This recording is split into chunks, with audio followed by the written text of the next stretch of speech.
ایک ایسا عنوان، ایک ایسا ٹاپک ہے جو میرا اور آپ کا بیس ہے، بنیاد ہے ہمارے دین کی، ہمارے اسلام کی، اور آج میں اس کے شرائط یا اس کے تعلق سے اس کی اہمیت پر بات نہیں کروں گا انشاءاللہ، صرف اس کی فضیلت پر ہے۔ اور آج کا میرا انشاءاللہ عزیز عنوان ہوگا کلمہ توحید کی فضیلت، یا کلمہ طیبہ لا الہ الا اللہ کی فضیلت، یا کلمہ توحید لا الہ الا اللہ کی فضیلت۔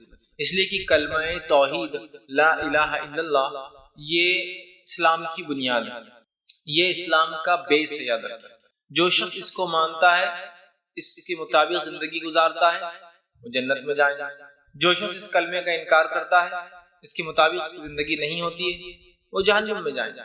مطلب کتنی بنیاد اور کتنی اہم چیز ہے یہ کلمہ، جس کا معنی ہوتا ہے نہیں کوئی معبود برحق سوائے اللہ، لا الہ الا اللہ، نہیں کوئی معبود برحق سوائے اللہ، یہ اس کا معنی ہوتا ہے۔ اس کلمے میں دیکھیے پہلے آپ نفی ہے لا الہ، ہم سارے معبودان باطلہ کا انکار کرتے ہیں۔ پہلے انکار ہے کہ نہیں کوئی معبود برحق، مطلب پہلے ڈینائل ہے، پہلے انکار ہے۔ مطلب دنیا کی ہر وہ چیز جس کی انسان پرستش کرتے ہیں، عبادت کرتے ہیں، اس کے سامنے جھکتے ہیں، ان تمام کی سب سے پہلے ہم انکار کر نفی کر دیتے ہیں، نہیں کوئی معبود برحق۔ پھر کہتے اللہ، سوائے اللہ رب العزت کے۔ تو گویا پہلے نفی ہے، پھر اس بات ہے، پہلے انکار ہے، پھر اقرار ہے۔ یہ بڑی افسوس کی بات ہے جب کلمے کا معنی مسلمان نہیں سمجھتے تو پہلے اقرار کرتے اور پھر انکار کرتے اپنے عمل سے۔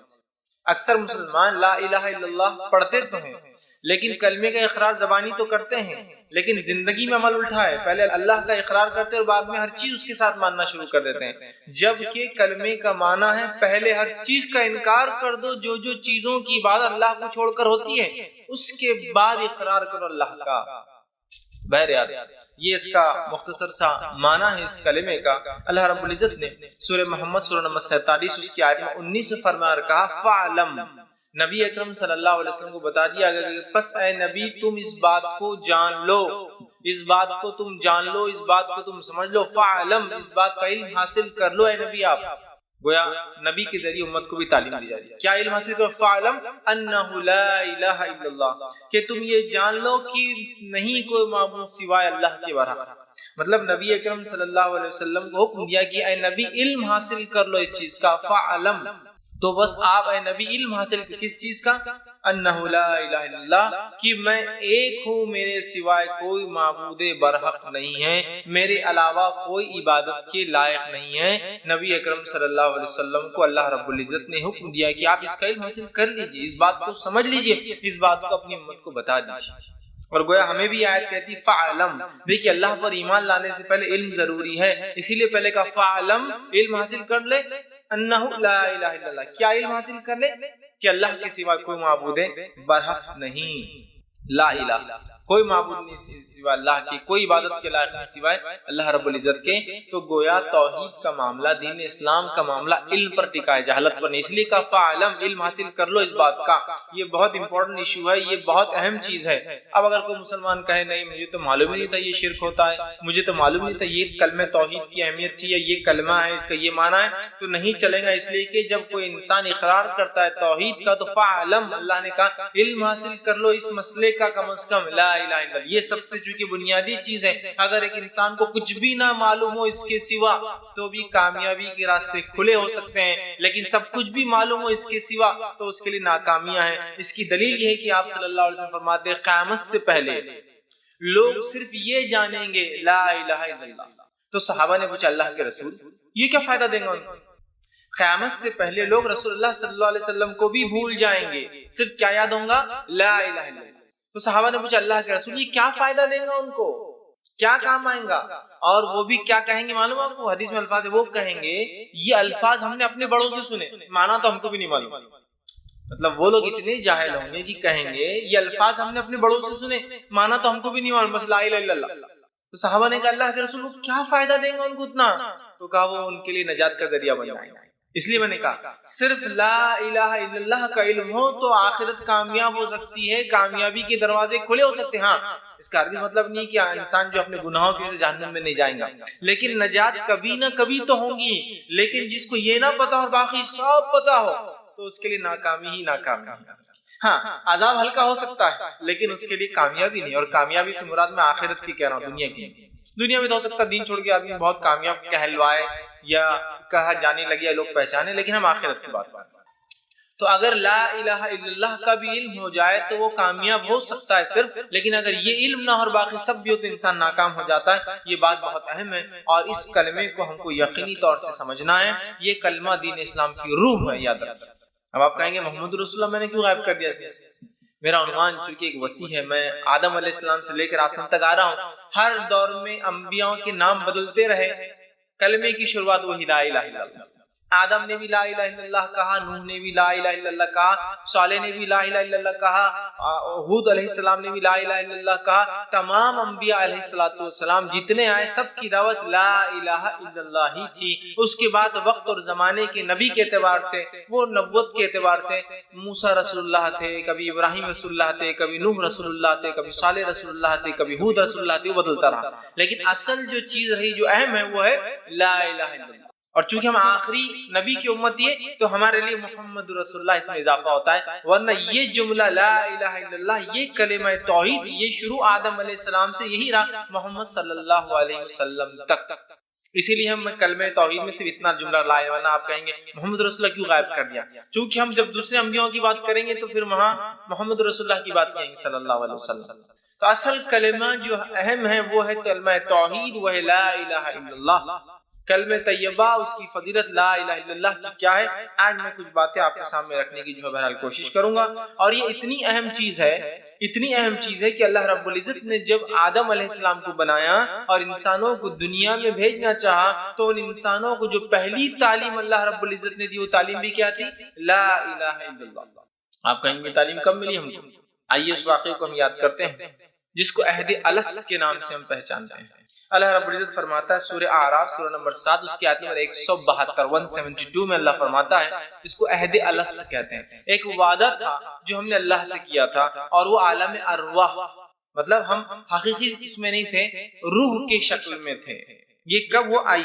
سورہ اعراف میں اللہ رب العزت فرماتا اور کہتا ہے وَإِذْ أَخَذَ رَبُّكَ مِن بَنِي آدَمَ مِن ظُهُورِهِمْ ذُرِّيَّتَهُمْ وَأَشْهَدَهُمْ عَلَىٰ أَنفُسِهِمْ أَلَسْتُ بِرَبِّكُمْ قَالُوا بَلَىٰ شَهِدْنَا.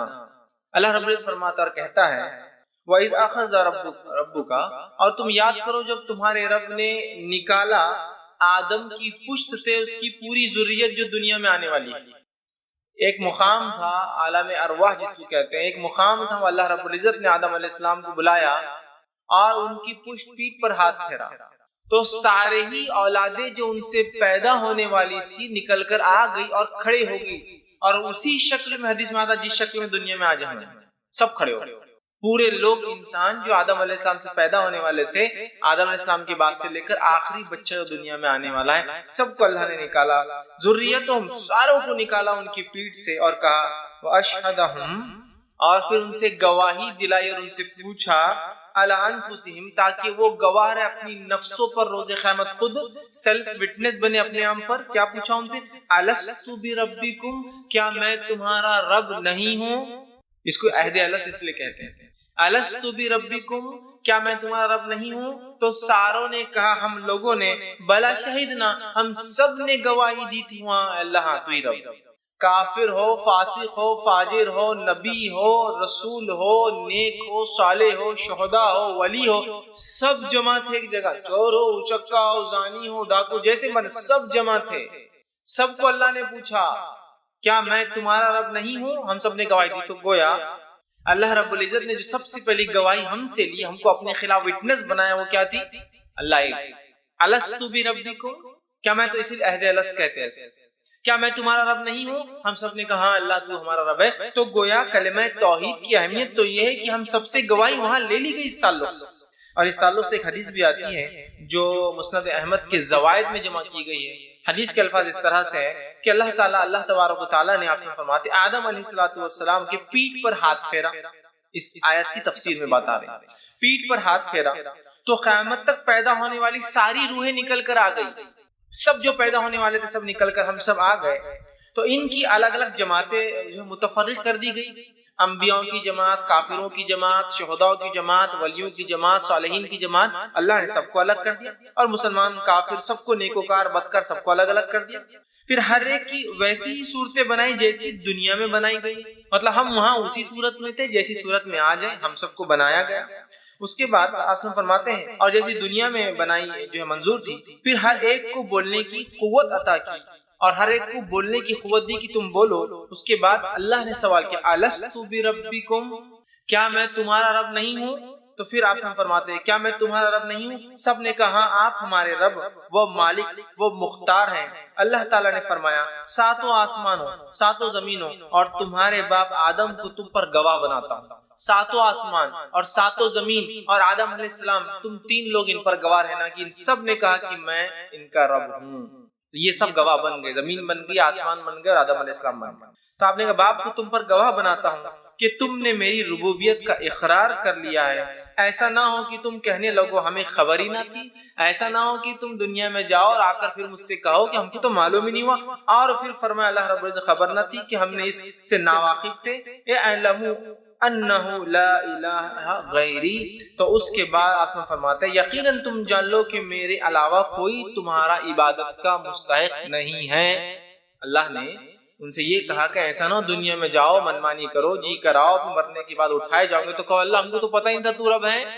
تو لہٰذا ان سے گواہی لی اور انہوں نے کہا کہ اے علمو تم جان لو اس بات کو کہ میں ہی صرف تمہارا رب ہوں۔ ہم سب نے روز عالم ارواح میں دنیا میں آنے سے پہلے گواہی دی اللہ تمہارا رب ہے۔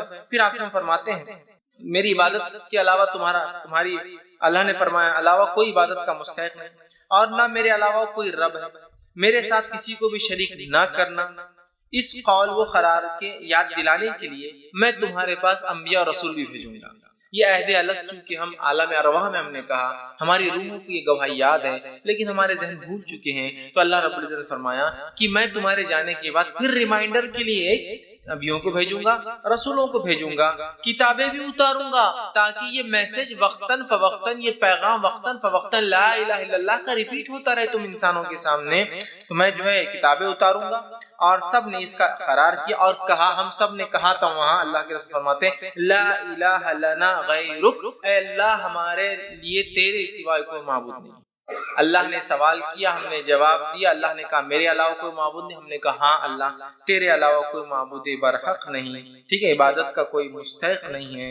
اور یہ مسند احمد کے زوائد میں روایت آتی ہے کہ ہم سب نے وہاں گواہی دی تھی لیکن دنیا میں آنے کے بعد ہم لوگ جو ہے اس چیز کو بھول گئے ہیں۔ تو یہ بڑی اہم بات ہے، یاد رکھیے۔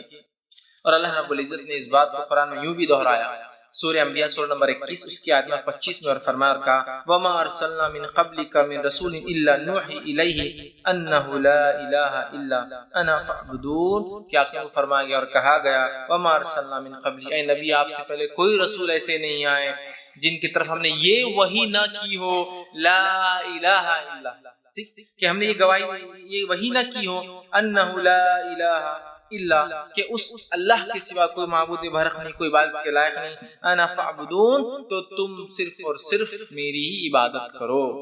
یہ پیغام دیکھیں پھر انبیاء رسول آتے رہے اور ساروں کا پیغام یہی تھا لا الہ الا اللہ۔ اب لا الہ الا اللہ تو یہ ایک چیز تھی جو کبھی نہیں بدلی، انبیاء کے اعتبار سے کلمے کا دوسرا حصہ پارٹ بدلتے رہا، جیسے آج ہم جو پڑھتے ہیں لا الہ الا اللہ محمد رسول اللہ، تو ہر زمانے میں لا الہ الا اللہ آدم رسول اللہ ہوئے ہوں گے، نوح رسول اللہ ہوئے ہوں گے، صالح رسول اللہ، ہود رسول اللہ ہے نا، ابراہیم رسول اللہ، اسماعیل رسول اللہ، اور اسحاق رسول اللہ، اور یعقوب رسول اللہ، اور یوسف، اور یہ بدلتا رہا گا، لیکن لا الہ الا اللہ یہ پیغام سارے انبیاء کا ایک ہی تھا، لا الہ۔ یہ بڑی اہم چیز ہے، اس کلمہ توحید کو ہم کبھی کبھار بہت معمولی سمجھتے ہیں، بس ٹھیک یہ کلمہ توحید بڑا ہی اہم ہے، اس کو نہ صرف زبان سے کہنا ہے، سچے دل سے مان کر اس کے مطابق زندگی گزارنا ہے۔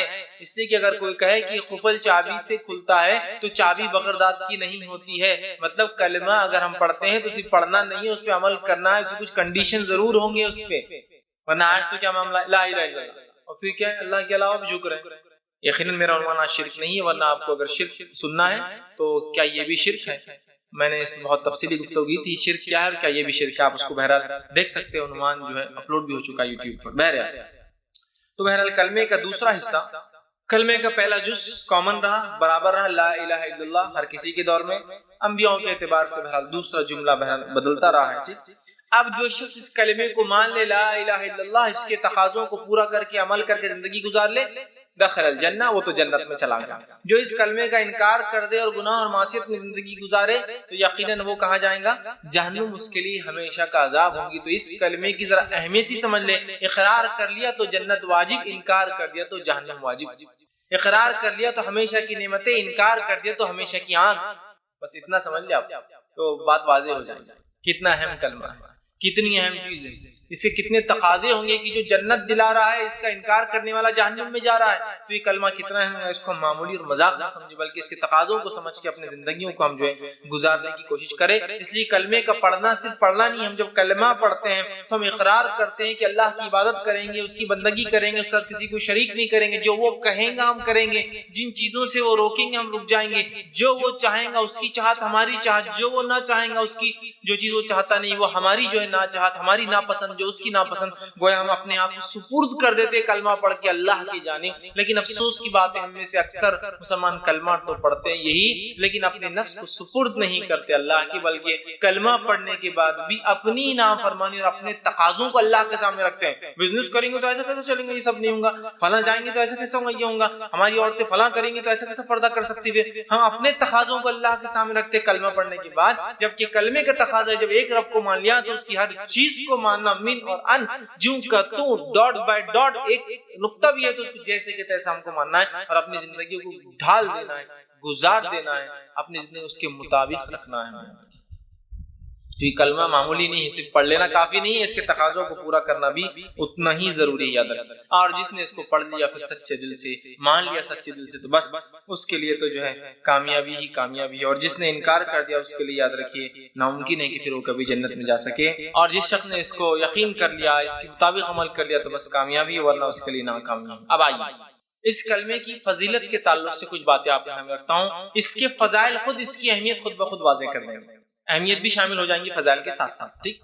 کہ جب میں اس کی فضائل رکھوں گا تو اس کی اہمیت تو پتہ ہی چلیں گی، لیکن اس کے فوائد، یہ کلمہ کیا کیا فائدے ساتھ میں لاتا ہے، ہم اس کو دیکھنے کی بہرحال کوشش کریں گے۔ بہت سارے لوگ اس کلمے کا ورد کرتے ہیں، ورد پڑھتے ہیں بار بار، لیکن افسوس کی بات ہے یہاں کلمہ بھی چالو ہے، لا الہ الا اللہ، اور اسی کے بعد شرک بھی چالو ہے، کنٹینیو۔ یہاں کلمہ پڑھے لا الہ الا اللہ اور پھر اللہ کے علاوہ کسی اور کو پکارا جاتا ہے، یہاں کلمہ پڑھے لا الہ الا اللہ اور دوسروں کے معاملات پہ، دوسروں کی غیر شرعی باتوں پر بھی راضی ہے، یہاں کلمہ لا الہ الا اللہ اور پھر یہاں اذان بھی ہو رہی ہے اور نماز کو نہیں جا رہے ہیں، عبادت کو نہیں جا رہے اور پڑھ رہے لا الہ الا اللہ، تو گویا کلمہ تو پڑھ رہے ہیں، ورد تو کر رہے ہیں، اپنے لیے ذخیرہ سمجھ کے خوب اس کو جمع کر رہے ہیں، لیکن افسوس ہے اس کی تقاضوں کو پورا نہیں کر پا رہے ہیں۔ جو یہ کلمہ چاہتا ہے وہ نہیں کر پا رہے، تو کیا کامیابی مل سکتی ہے؟ نہیں ملے گی کامیابی، یاد رکھیے جب تک اس کلمے کے تقاضوں کو بھی ویسا ہی پورا نہ کیا جائے جیسا اس کلمے کو دل سے ہم پڑھ رہے ہیں، بلکہ اس کے تقاضے بڑے اہم ہیں، اس لیے کہ اسلام میں کوئی بھی چیز صرف اگر یہ خالی کلمہ پڑھ دینا کامیابی کی ضمانت ہو جاتی، صرف کلمہ پڑھنا ہی کامیابی کی ضمانت ہو جاتی، تو مشرکین مکہ کو آپس سے لڑنے کی، اختلاف کرنے کی وجہ ہی نہیں تھی۔ سب بولتے لا الہ الا اللہ، ٹھیک ہے، ہو گئے محمد، خوش ہو گئے تم، چلو جو کرنا ہے کرو۔ خالی پڑھنا ہی کافی ہو جاتا تو کیا ہی بات تھی، مشرکین مکہ بھی قبول کر لیتے۔ اور افسوس کی بات ہے مشرکین مکہ اس کلمے کے تقاضوں کو آج کے مسلمانوں سے زیادہ جانتے تھے۔ جب اللہ کے رسول نے مشرکین مکہ کو، ابو جہل کو اور بڑے بڑے سرداروں کو کہا قولوا لا الہ الا اللہ تفلحون، کہہ دو صرف اتنا جملہ ہے عرب کے سرداروں، لا الہ الا اللہ، نہیں کوئی معبود برحق سوا اللہ کے، تفلحون، کامیاب ہو جاؤں گے، سکسیسفل ہو جاؤں گے دنیا اور آخرت میں۔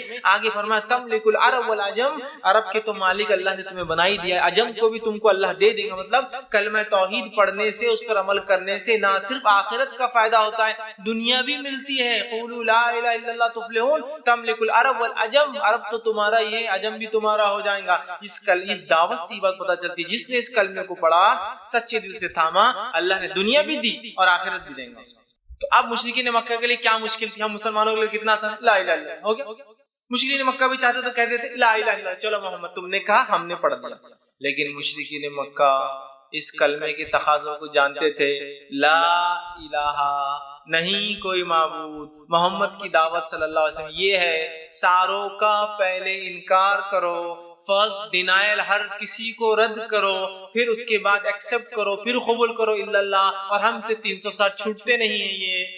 اب مسلمانوں کے لیے کیا ہے؟ لا الہ الا اللہ، اور پھر جھکا ہوا کہیں اور، لا الہ الا اللہ، اور پھر مانگ رہا کسی اور سے، لا الہ الا اللہ، اور اولاد کسی سے طلب کی جا رہی، لا الہ الا اللہ، اور مشکل میں کسی کو پکارا جا رہا۔ مسئلہ یہ ہے نا، مشرکین مکہ اس کے تقاضوں کو، افسوس کی بات ہے، ہم سے زیادہ اچھے جانتے تھے کہ یہ کلمہ صرف کلمہ نہیں ہے، یہ کلمے کے پیچھے کئی کنڈیشنز لاگو ہیں۔ آپ کہیں کلمے میں تو لکھا ہوا نہیں ہے سب چیزیں، ارے بھائی میرے، میں ایک مثال دیتا ہوں، ایک انسان نکاح کرتا ہے، نکاح کے دن وہ کہتا ہے کہ قاضی صاحب پوچھتے کیا تم کو قبول ہے، تو وہ لڑکی کہتی ہاں قبول ہے، اور لڑکا کیا کہتا ہاں قبول ہے، اتنا ہی جملہ ہے نا۔ اب اگر شادی کے بعد لڑکی بولے میرا خرچہ، اور لڑکا بولے میں نے تم کو قبول کیا تھا، خرچہ تھوڑی قبول کیا تھا، شادی کے دن مجھے کہلوایا لگایا تھا قبول ہے، میں نے تھوڑی خرچہ۔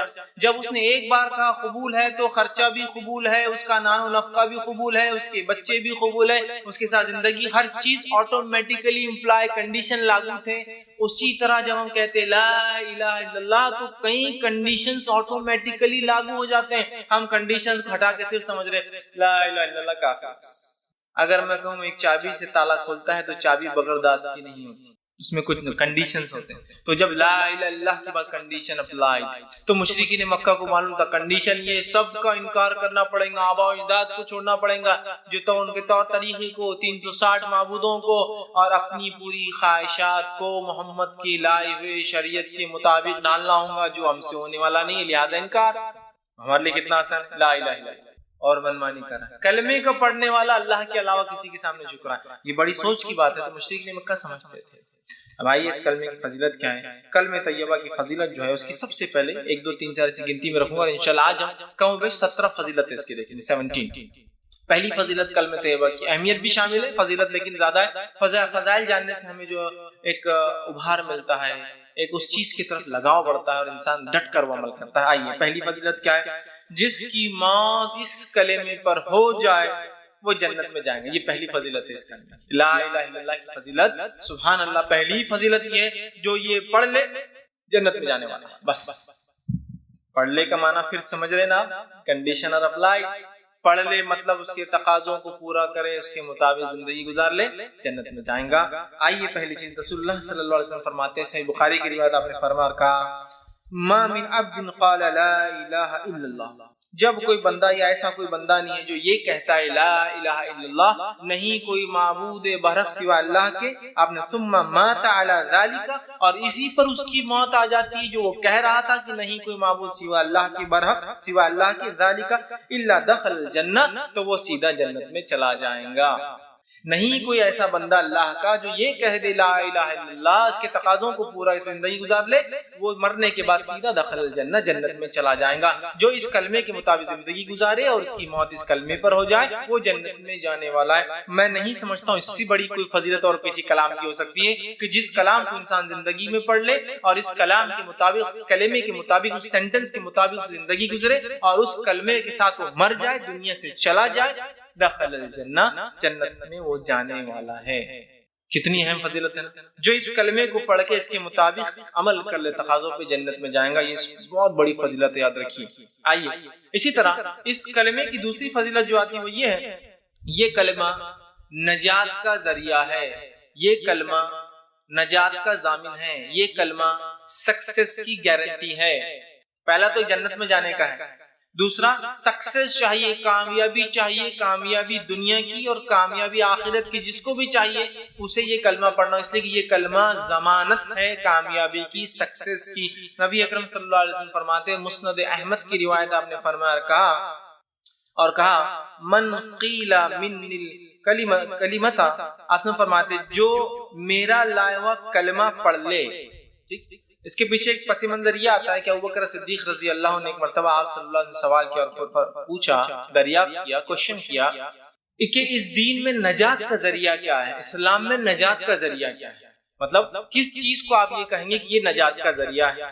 تو آپ صلی اللہ علیہ وسلم نے ان کے سوال کے جواب میں کہا اور فرمایا، جو میرا کلمہ جو میں نے لایا ہوں، لا الہ الا اللہ، نہیں کوئی معبود برحق، نہیں کوئی عبادت کے لائق برحق سوا اللہ کے جو یہ کلمہ پڑھ لے، قبول کر لے، جس کو میں نے اپنے چچا ابو طالب پر پیش کیا تھا اور اس نے اس کا انکار کر دیا تھا، وہ کلمہ ماننے والے کے لیے نجات ہے۔ کون سا کلمہ پڑھنے والے کے لیے نجات ہے؟ آپ سے سوال کیا ہو رہا ہے؟ اے اللہ کے رسول، اس دین میں نجات کا کیا ذریعہ ہے، سکسیس کا کیا ذریعہ؟ تو فرمایا جو کلمہ میں لایا ہوں لا الہ الا اللہ، جو میں نے اپنے چچا پر بھی پیش کیا تھا، افسوس میرا چچا اس چیز پر ایمان نہیں لایا، جو اس کلمے کو پڑھ لے تو تمہارے سوال کا جواب ہے نجات کا یہ کلمہ ذریعہ ہے۔ کلمہ توحید لا الہ الا اللہ، کلمہ طیبہ لا الہ الا اللہ، کلمہ شہادت لا الہ الا اللہ نجات کا ذریعہ ہے۔ نہیں کوئی معبود برحق، تو عبادت تو بہت ساری چیزوں کی لوگ کر رہے ہیں نا، اس لیے ہم کہہ رہے ہیں نہیں کو معبود برحق، عبادت تو کرتے ہیں لوگ چیزوں کی لیکن وہ برحق نہیں ہے، وہ صحیح نہیں ہے سوا اللہ۔ سمجھ رہا؟ تو یہاں آپ فرما رہے نجات چاہیے ابو بکر تو وہ کلمہ پڑھو جو میں لایا تھا اپنے چچا پر پیش کیا تھا لا الہ الا اللہ، تو جنت میں تم جاؤ گے، وہ نجات کا ذریعہ، کامیابی کا ذریعہ بن جائے گا۔ کون سا کلمہ؟ جو آپ صلی اللہ علیہ وسلم نے اپنے چچا کے اوپر جو ہے پیش کیا تھا۔ ٹھیک، اسی طرح اس کلمے کی تیسری فضیلت یہ آتی ہے کہ یہ کلمہ دنیا کی مصیبتوں سے نجات کا ذریعہ ہے۔ سبحان اللہ، جنت میں جانے کا ضامن، دنیا میں کامیابی کا ضامن اور آخرت میں نجات کا ذریعہ۔ یہ کلمہ دنیاوی مصیبتوں اور آفتوں سے بچنے کا باعث اور نجات کا بھی یہ کلمہ ہی ذریعہ ہے لا الہ الا اللہ۔ یہ بڑی اہم بات ہے، یاد رکھیں، اس لیے کہ ہم جو ہے یہ کلمہ جو ہے پڑھتے نہیں، یہ کلمے کو جو ہے نہ سمجھتے اس کے تقاضوں کو، اور یہ کلمہ جو انسان پڑھ لیتا ہے تو وہ شخص جو اپنے جان و مال کی حفاظت کر لیتا ہے۔ مطلب دنیا میں جو مصیبتوں سے میں نے کہا نجات کا ذریعہ وہ یہ ہے کہ جو شخص یہ کلمہ پڑھتا ہے وہ اپنی جان و مال کو محفوظ کر لیتا ہے۔ لا الہ الا اللہ، نہیں کوئی معبود برحق سوا اللہ کے، اللہ فمن قالها فقد اسم منی، جس نے یہ کہہ دیا اس نے اپنی جان اور مال مجھ سے بچا لیا۔ اس لیے میں کہہ رہا ہوں کلمہ توحید لا الہ الا اللہ پڑھنے والے کی جان اور مال محفوظ رہتی ہے۔ سمجھ رہا؟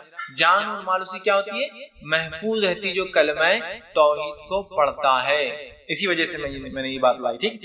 تو وہ اس نے میرے بچا لی الا بحق وحسابہ علی اللہ، اور حق کے ساتھ ہم ان کی جان نہیں لے سکتے، اور اگر ان کے دل میں کچھ غیر غلط ہوگا تو اللہ کے پاس ان کا معاملہ ہے، ہم اس معاملے میں گرفت نہیں ہوتی۔ مطلب اگر کسی کے دل میں کچھ چھپا ہو، کوئی منافق ہو تو وہ تو اس کا معاملہ ہے، ورنہ ہمارا تو معاملہ ختم ہو گیا۔ تو گویا کلمہ توحید لا الہ الا اللہ پڑھنے سے دنیا میں مصیبتوں اور پریشانیوں سے اور قتل و غارتگی سے انسان بچتا ہے۔ چوتھا فائدہ اور فضیلت اس کلمہ توحید کی وہ یہ ہے، یہ کلمہ طیبہ جو ہے یہ جڑ ہے اور باقی سارے اعمال جو ہے وہ شاخیں ہیں۔ کلمہ طیبہ اسلام کی ایکچوئل جڑ ہے۔ اسلام اگر ایک جھاڑ ہے تو کلمہ طیبہ لا الہ الا اللہ جڑ ہے، روٹس ہے، اور اس کے بعد جتنے عمل، نماز، روزہ، زکوٰۃ، حج، اچھائی کا حکم دینا، برائی سے روکنا، صدقات اور خیرات کرنا اور نیکی کرنا اور جہاد کرنا اور جو کچھ ساری چیز کی شاخ ہے۔ تو کلمہ طیبہ جڑ ہے، روٹ ہے، اور باقی سارے اعمال جو زندگی میں آپ اور میں کرتے اسلام جو حکم دیتا ہے وہ سب کیا ہے؟ برانچز ہیں، شاخیں ہیں۔ تو روٹ بہت ضروری، اچھی ہو، ہماری مضبوط ہو۔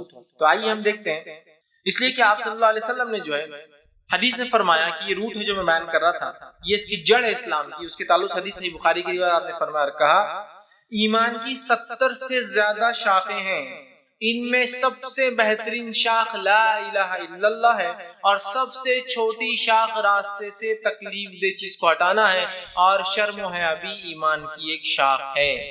کیا فرمایا؟ ایمان کی 70 سے زیادہ برانچز ہے، ایک روایت میں 77 تک ہے، 70 سے زیادہ 77 برانچز ہے۔ سب سے افضل برانچ اس کی سب سے اعلیٰ ہے لا الہ الا اللہ، اور سب سے ادنا ہے راستے سے تکلیف دہ چیز کو ہٹانا۔ تو گویا لا الہ الا اللہ جڑ ہے اور باقی تمام چیزیں کیا ہے؟ وہ اس کی شاخیں ہیں۔ لا الہ الا اللہ کیا ہے؟ جڑ ہے، اور باقی تمام چیزیں کیا ہے؟ اس کی شاخیں ہیں۔ یاد رکھنا۔ اسی طرح اس سے فضیلت پر پانچویں فضیلت کلمہ طیبہ کی وہ یہ ہے، کلمہ طیبہ کی مثال ایک پاکیزہ درخت کی ہے، ایک پاک جھاڑ کی ہے، یاد رکھنا، اور ایسا جھاڑ جو پھل بھی لاتا ہے، بہت تناور ہے، بہت مضبوط ہے، اس کی شاخیں آسمان کو جا کر چھوتی ہے۔ تو کلمہ طیبہ ایک بہترین درخت ہے، یاد رکھیے، جو پھل لاتا ہے۔ اس کا معنی یہ ہے کلمہ طیبہ ایک جھاڑ ہے جس کو اگر دنیا میں انسان لگاتا ہے تو اس کا پھل مانا ہے آخرت میں اس کا بدلہ پائیں گا۔ اور اللہ رب العزت نے کلمہ طیبہ کو جھاڑ کی تمثیل، مثال خود دی، میں نہیں دے رہا ہوں۔ آئیے سورہ ابراہیم سورہ نمبر 14 آیت نمبر 24 سے لے کر 27 میں اللہ فرماتا ہے کہتا ہے الم تر کیف ضرب اللہ مثلا کلمۃ طیبۃ کشجرۃ طیبۃ، کیا اللہ رب العزت تمہارے لیے لوگوں ایک ضرب اللہ مثال دیتا ہے، ایک ایگزامپل دیتا ہے. کیا ایگزامپل ہے؟ کہ ایگزامپل ہے مثلا کلمۃ طیبۃ کشجرۃ طیبۃ، کہ کلمہ طیبہ کی لا الہ الا اللہ کی مثال ہے جیسے کہ ایک پاکیزہ جھاڑ. مطلب اس کے اپیرنس سے بھی وہ خوبصورت دکھتا ہے. ایک کاٹے جھاڑ کو آپ پاکیزہ جھاڑ نہیں کہیں گے، ایک بدبو دار جھاڑ کو آپ پاکیزہ جھاڑ نہیں کہیں گے، ایک بدنما جھاڑ کو آپ پاکیزہ جھاڑ نہیں کہیں گے، ہے نا، ایک ہلکا زمین پہ بالکل ایک گرنے پہ ایسے جھاڑ کو آپ پاکیزہ نہیں کہیں گے. تو اللہ فرما رہا ہے الم تر کیف، اللہ تمہارے لیے لوگوں کیسی مثال دے رہا ہے، سنو. ضرب اللہ مثلا کلمۃ، تمہارے لیے مثال ایک کلمہ طیبہ کی، کشجرۃ طیبۃ، ایک پاکیزہ جھاڑ کی، اصلها ثابت وفروها فی السماء، جس کی زمین میں جڑیں دھسی ہوئی ہے، مضبوطی سے گڑی ہے، اور جس کی شاخیں فروها فی السماء، آسمان کو چھوتی جائے. سبحان اللہ. کیا جھاڑ، جو لوگ کاشتکاری کرتے ہیں ایسے جھاڑ کو دیکھ کر کتنی خوشی ہوتی ہے نا کسی بھی انسان کو. کاشتکاری نہیں بھی کرتے ہیں، آپ راستے سے جا رہے ہیں، بڑا جھاڑ دکھتا ہے، بہت جڑے اور خوب اونچی شاخیں، تو آپ بھی 2 منٹ گائے روک کے بولتے ہیں کیا بہترین جھاڑ ہے. تو کہا کلمہ طیبہ ایک ایسا پاکیزہ جھاڑ ہے جس کی جڑیں مضبوط ہے، جس کی شاخیں آسمان کو فروها فی السماء تؤتی اکلها کل حین باذن ربها، اور اپنے رب کے حکم سے ہر موسم میں ہر بار پھل بھی لاتا ہے. ایک بہت بڑا جھاڑ بغیر پھل کے ہو تو کیا فائدے کا. آپ خود بولتے ہیں یار کھیت کا بہت حصہ ویسٹ کرا، اٹھا کے پھینک ڈالو. تو کلمہ طیبہ ایک پاکیزہ جھاڑ ہے، جڑیں مضبوط، شاخیں آسمان کو چھوتی ہے، اور اپنے رب کے حکم سے ہر بار ہر موسم میں پھل لاتا ہے. کنٹینیوسلی فروٹ دینے والا جھاڑ ہے، کبھی بھی جاؤ اور آپ کو پھل مل جائے گا. یہ کلمہ طیبہ. کلمہ طیبہ سمجھیے آپ، ایک جھاڑ سے مثال، جھاڑ کے کتنے فائدے اٹھاتے ہیں آپ. کچھ جھاڑ کو اگر پتے نہ ہو، شاخیں نہ ہو، تو آپ جڑ سے فائدے اٹھاتے ہیں، اس کی چھال سے فائدے اٹھاتے ہیں. کئی کھانوں میں چھالیں استعمال ہوتی ہے، کئی دواؤں میں چھالیں استعمال ہوتی ہے. اس کی شاخیں بڑی ہو تو آپ کاٹ سکتے ہیں، پھر وہ بڑھیں گی. اس کے پھل آتے ہیں تو جھاڑ کی آپ خدمت کریں گے، اس کے پھل سے آپ پیسہ کمائیں گے. کلمہ طیبہ سوائے نفع کے اور کچھ نہیں دینے والا ہے. تو اس لیے جھاڑ کی مثال، کیونکہ جھاڑ کا ہر پارٹ جو ہے نفع بخش ہوتا ہے. بتائیے آپ جھاڑ کا کون سا پارٹ نفع بخش نہیں؟ جڑیں نکل رہی ہے تو کبھی کوئی دانت اس سے مانج رہا ہے، کبھی کوئی دوا بن رہی ہے، کبھی کسی چیز میں استعمال ہو رہا ہے نا، کبھی چھالیں ہو رہی ہے تو آپ کھانے میں ڈال رہے ہیں. دار چینی کیا ہے؟ وہ بھی ایک چھال ہے. بہت سے لوگ مختلف کھانے اس سے بناتے ہیں. لکڑی نکل جائے تو جلانے میں کام آتی ہے، کشتیاں بنتی ہے، دکان بنتے ہیں، گھر بنتے ہیں، مکان بنتے ہیں، سامان بنتا ہے. اگر پتے ہیں تو جانور ہمارے کھا کے فائدہ اٹھاتے ہیں. پھول لاتا ہے تو خوشبو ہوتی ہے، دوائیں بنتی ہے، کیا کچھ نہیں ہوتا. اس طرح پھل لاتا ہے تو پھل بیچ کے نفع کماتا ہے، پھل کھا کے فائدہ اٹھایا جاتا ہے. پھل سے بیج نکلتے، بیج سے اور جھاڑ لگایا جا سکتا ہے. جھاڑ کبھی بھی نفع بخش ہوتا ہے کسی بھی صورت میں. سوکھا جھاڑ بھی ٹوٹ کے بڑا ہے تو بھی کام کا، اس لیے جلانے میں کام آتا ہے. تو کلمہ طیبہ پڑھنے والے کو کبھی نقصان نہیں ہوگا، اس لیے کہ وہ ایک ایسی چیز کو مان رہا ہے جو ایسا درخت ہے جس کی زمین کے اندر جڑیں گڑی، آسمان کو اس کی شاخیں چھوتی ہے. اور خاص بات تو یہ ہے پھلدار بھی ہے. اگر اتنا بڑا درخت پھل نہ لائے تو آدمی مطلب اکھاڑ دو، دوسرا کچھ لگا دو، چھوٹا پھلدار ہوگا. پھل بھی لاتا ہے ایوری سیزن، ہر موسم میں. آگے اللہ نے فرمایا باذن ربی، اللہ کے حکم سے لاتا ہے. وَيَضْرِبُ اللَّهُ الْأَمْثَالَ لِلنَّاسِ لَعَلَّهُمْ يَتَذَكَّرُونَ، اللہ مسلمانوں، اے لوگوں، تمہارے لیے مثال بیان کرتا ہے ٹھیک تاکہ تم غور و فکر نصیحت حاصل کرو. تذکرون، سوچو اس پر. کیسی مثال ہے کلمہ طیبہ کی. آئیے آگے.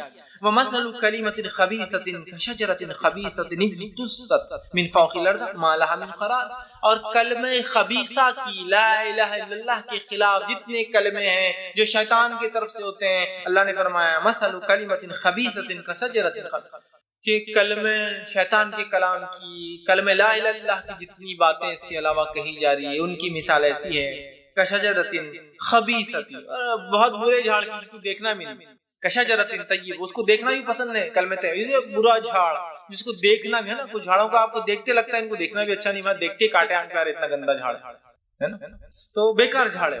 تو کہا اس کی مثال بیکار جھاڑ کی ہے. اور آگے فرمایا اس کی جڑیں بھی اندر نہیں جاتی تھی، کھوکھلی پوری زمین پہ اکھڑی ہوئی، جس کو دیکھ کر ہی آپ کو لگ رہا ہے یہ کچھ ٹکنے والا جھاڑ نہیں ہے، زیادہ آندھی طوفان مصیبتوں میں کام نہیں آنے والا، اس کو سہارا لینا بولے تو یہ اپنے اوپر گرنے والا ہے. اور وہ قرار بھی نہیں ہے، وہ ایسا جھاڑ ہے کہ کبھی بھی گر سکتا ہے. آپ کو دیکھ کر اس کی جڑوں کی ڈھیل ایسا لگ رہا ہے کبھی بھی گر سکتا ہے. اللہ فرمایا ما لها من قرار، رک بھی نہیں سکتا ہے. تو یہ یاد رکھیے، یہ 2 کلام کی اللہ رب العزت نے جو ہے مثال دی تو کلمہ طیبہ ایک ایسا جھاڑ ہے، لا الہ الا اللہ ایک ایسا جھاڑ ہے جس کی شکل، صورت، لذت، خوشبو اور نفع انسان اٹھا سکتا ہے، دیکھتے ہی سمجھ میں آ رہا ہے۔ دوسرا فائدہ، اس کی جڑیں زمین کے اندر مضبوطی سے جمی ہے، جس کی وجہ سے انسان کو پتا ہے کہ آندھی اور طوفانوں میں یہ جھاڑ ہماری مدد کرے گا، یہ ہم پر گرنے کے بدلے ہم اس کے سپورٹ میں جا سکتے ہیں۔ تیسرا فائدہ، اس کی شاخیں آسمانوں کو چھوتی ہے، بلند پھیلی ہوئی ہے، مطلب بہت بڑا جھاڑ ہے۔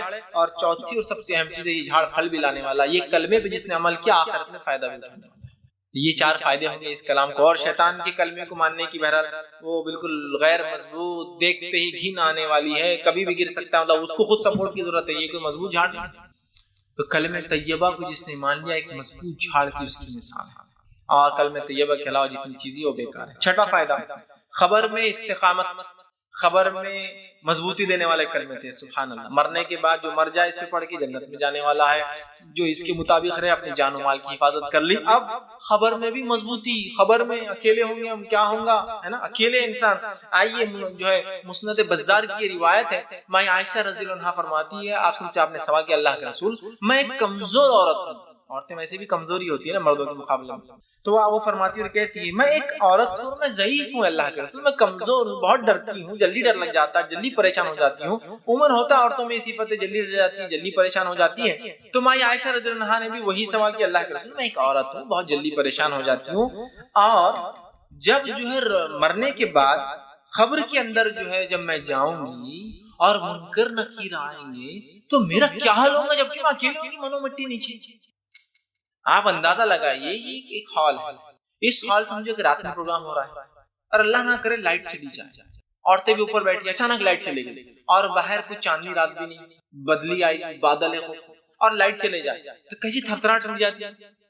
معلوم ادھر بھی عورتیں بیٹھی، ادھر بھی عورتیں بیٹھی، ادھر بھی مرد بیٹھے، ادھر بھی مرد بیٹھے، لیکن ادھر کا بیٹھنے والا آدمی ادھر والے کو چپک جاتا ہے نا۔ لائٹ جاتی ہے، ایک عورت دوسرے عورت کا ہاتھ پکڑ لیتی ہے، وہ خود جھنجلا کہہ رہے چھوڑو ہم خود پریشان، لائٹ جانے سے ہے نا، خوف، ڈر، حالانکہ ہم 100 لوگ بیٹھے ہیں، ہم 50 لوگ بیٹھے ہیں، اور لائٹ چلے اندھیرا ہی ڈر۔ تو میں عائشہ کہتی اللہ کے رسول خبر، منو مٹی نیچے، ساتھ کوئی نہیں ہے، لوگوں نے مٹی ڈال دی تو ایک روشنی آنے کی بھی جگہ نہیں ہے، ایک ٹمٹپانے والا چھوٹا دیا بھی نہیں ہے، اور میں ایک ضعیف کمزور عورت، اور جب منکر نکیر میرے سامنے آ جائیں گے اور آ کر پوچھیں گے من ربو کا، میں کیا جواب دوں؟ ایک روایت میں صحابہ نے کہا اللہ کے رسول یہ منکر نکیر اتنی خوفزدہ حالت میں آئیں گے، زمین کو اپنے دانتوں سے پھاڑتے ہوئے آئیں گے، جن کے دانت بیلوں کی سینگوں کے اتنے ہوں گے، آنکھیں بڑی بڑی اور لال ہوں گی، اور گرجدار آواز میں زمین کو پھاڑ کر آئیں گے، انداز لگا کیسی مخلوق، اور کہیں گے من ربک، اور جن کی آواز کڑکتی بجلی جیسی ہوں گی۔ کڑکتی بجلی سے تو اچھے اچھے لوگ گھبرا جاتے جب کڑکے تھے نا، آواز کڑکتی بجلی جیسا، من ربک۔ صحابہ نے کہا ہم تو پتھر کے بت بن جائیں گے، مٹی کے بت، مطلب ہماری تو کیفیت نہیں ہے بولنے کی۔ یہ ہماری عائشہ نے بھی سوال کیا، ہم تو جم جائیں گے، ہم تو کچھ نہیں کہہ پائیں گے۔ تو آپ صلی اللہ علیہ وسلم نے یہ آیت تلاوت کی جو سورہ ابراہیم سورہ نمبر 14 آیت 27 تھی۔ اللہ نے فرمایا یثبت اللہ الذین آمنوا بالقول الثابت فی الحیاۃ الدنیا وفی الآخرۃ ویذل اللہ الظالمین ویفعل اللہ ما یشاء۔ یہ آیت تلاوت کی جو سورہ ابراہیم سورہ نمبر 14 کی آیت 27 تھی۔ کیا فرمایا آپ صلی اللہ علیہ وسلم نے یثبت اللہ الذین آمنوا بالقول الثابت، اللہ رب العزت مومنوں کے قدم کو جما دے گا قول ثابت سے، اور قول ثابت سے مراد کیا ہے؟ اس سے پہلے کی آیت گزر چکی ہے، 27 سے پہلے 26 اور 25 اور 24 ہم نے پڑھی، وہی کلمہ طیبہ کی مثال ایک مضبوط جھاڑ سی ہے جس کی جڑیں زمین میں ہے، اس کے بعد کی آیت ہے بالکل 24 25 26 وہ آیتیں تھی، اور یہ 27ویں آیت۔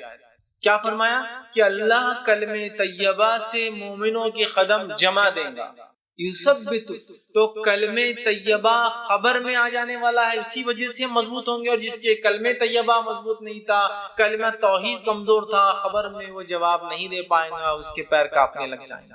تو انہوں نے کہا میں تو ڈر جاؤں گی، ایک عورت ہوں میں، تو کہا یہ قول سے، کلمہ طیبہ سے اللہ جمع قول ثابت فی الحیات الدنیا، اور اس کلمے سے تمہیں صرف آخرت میں نہیں دنیا کی زندگی میں اللہ تمہیں جمع دے گا، فی الآخرت، اور آخرت کی زندگی میں جمع دے گا، ویذل اللہ الظالمین، اور اللہ تعالیٰ ظالموں کو گمراہ کر دیتا ہے، ویفعل ما یشاء، اور اللہ جو چاہتا ہے وہ کرتا ہے۔ سبحان اللہ، کلمہ طیبہ ہی وہ کلمہ ہے جو قبر میں جمانے والا ہے، اس کے تقاضوں پر جس نے زندگی گزاری، جو یہ کلمہ چاہتا تھا وہ کیا، بس وہ تو کامیاب۔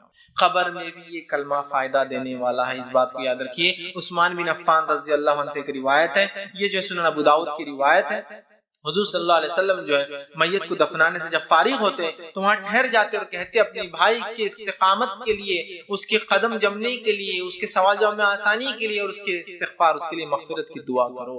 سوال و جواب میں آسانی کے لیے دعا کرو اور استغفار کرو. تو حکم دیا گیا دعا کرنا چاہیے میت کے لیے کہ اللہ اس کے سوال جواب میں آسانی کرے دفنانے کے بعد، اور اس کے جو ہے استغفار، اس کے گناہوں کو معاف کرے. یہ ہمیں کرنا چاہیے. یاد رکھیے یہ بات بڑی اہم چیز ہے. یاد رکھیے. اسی طرح جو ہے 7واں فائدہ ہے، جامع ترمذی کی روایت ہے، اور 7واں جو فائدہ ہے، بہرحال 7واں جو فائدہ اس کلمے کا، اس کی فضیلت ہے، یہ سب سے بہترین ذکر ہے. آپ صلی اللہ علیہ وسلم نے فرمایا کہا، جامع ترمذی کی روایت حدیث کا الفاظ اس طرح سے آپ نے فرمایا کہا، آپ نے فرمایا تمام ذکر میں سب سے افضل ذکر لا الہ الا اللہ ہے، اور تمام دعاؤں میں سب سے افضل دعا الحمدللہ. سب سے افضل ذکر کیا ہے؟ لا الہ. اس سے افضل کوئی ذکر نہیں. یاد رکھنا لا الہ الا اللہ سب سے افضل ذکر ہے. ہم اپنی زندگی کا معمول بنا دے لا الہ الا اللہ، لا الہ الا اللہ. اٹھتے بیٹھتے سوتے جاگتے کھاتے پیتے آتے جاتے بس ایک ورد لگا رہے زبان پہ، لا الہ الا اللہ، لا الہ الا اللہ، لا الہ الا اللہ. سب سے بہترین ذکر لا الہ الا اللہ، سب سے بہترین دعا الحمدللہ. یہ اس کا 7واں فضائل تھے. 8ویں فضیلت اس کلمے کی اور کلام کی، کلمہ طیبہ جو شخص پڑھے گا روز قیامت نبی اکرم صلی اللہ علیہ وسلم کی شفاعت کا مستحق ہوں گا.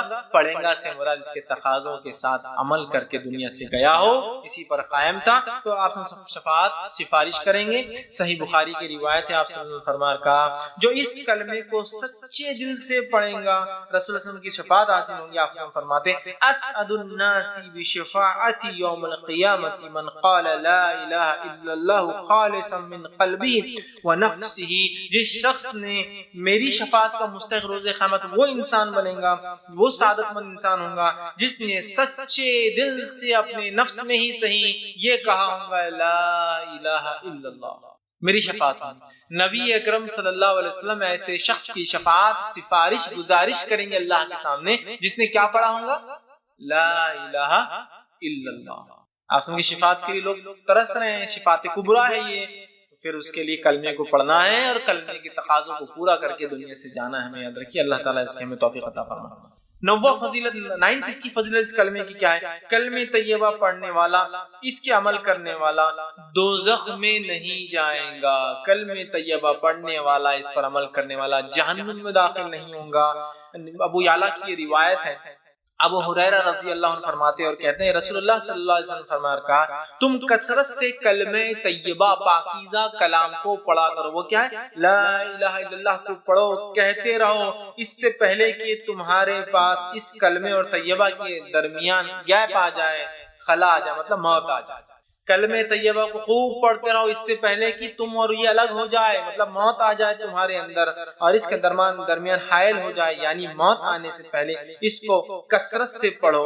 اور جو موت کے وقت اس کلام کو پڑھتا ہے، آگے حدیث کے الفاظ ہے، جو موت کے وقت اس کلام کو پڑھتا ہوا مر جائے انشاءاللہ جنت میں جائیں گا. اسی لیے میں نے کہا جہنم سے دوزخ سے اس کی نجات ہے جس نے کلمہ طیبہ پڑھا.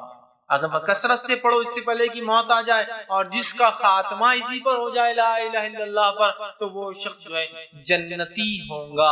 اللہ رب العزت ہم تمام کو توفیق دے کہ ہم لوگوں کا خاتمہ اسی کلمے پر ہو. جس کا خاتمہ اس کلمے پہ ہو لا الہ الا اللہ بس وہ جنت میں جائیں گا. آپ نے فرمایا اسی طرح آپ آگے فرماتے ہیں مسند احمد کی روایت میں آتا ہے رسول اللہ صلی اللہ علیہ وسلم فرمایا میں ایک ایسا کلمہ جانتا ہوں جو اس کو سچے دل سے پڑھا اور مر جائے تو دوزخ کی آگ اس پر حرام ہو جائیں گی. صحابہ نے کہا کیا کلمہ ہے؟ تو کہا لا الہ الا اللہ. دوزخ کی آگ حرام. یہ کلمہ بڑا اہم کلمہ ہے. ہمیشہ اللہ سے حسن خاتمہ کی دعا ہم کرتے ہیں، یہ دعا ضرور کریں کلمے سے ہمارا جو خاتمہ ہو. کلمے سے مراد لا الہ الا اللہ. بڑی اہم چیز ہے، جس کا خاتمہ ہوگا وہ جنت میں چلا گیا. ایک روایت میں جس کی شروعات پہلا کلام اس کی زندگی کا لا الہ الا اللہ اور جس کا خاتمہ لا الہ الا اللہ پہ وہ جنت میں جائیں گے. اب ظاہر سے پہلی بار جب کوئی کہیں گا تو بچوں کو بہت تربیت دینا پڑے گی کہ پہلی بار بولے تو ممی ڈیڈی چاچا پھپھا یہ وہ بولنے سے پہلے کیا بولے لا الہ الا. بہت ٹریننگ دینا پڑے گی نا، بچپن سے بولتے رہنا.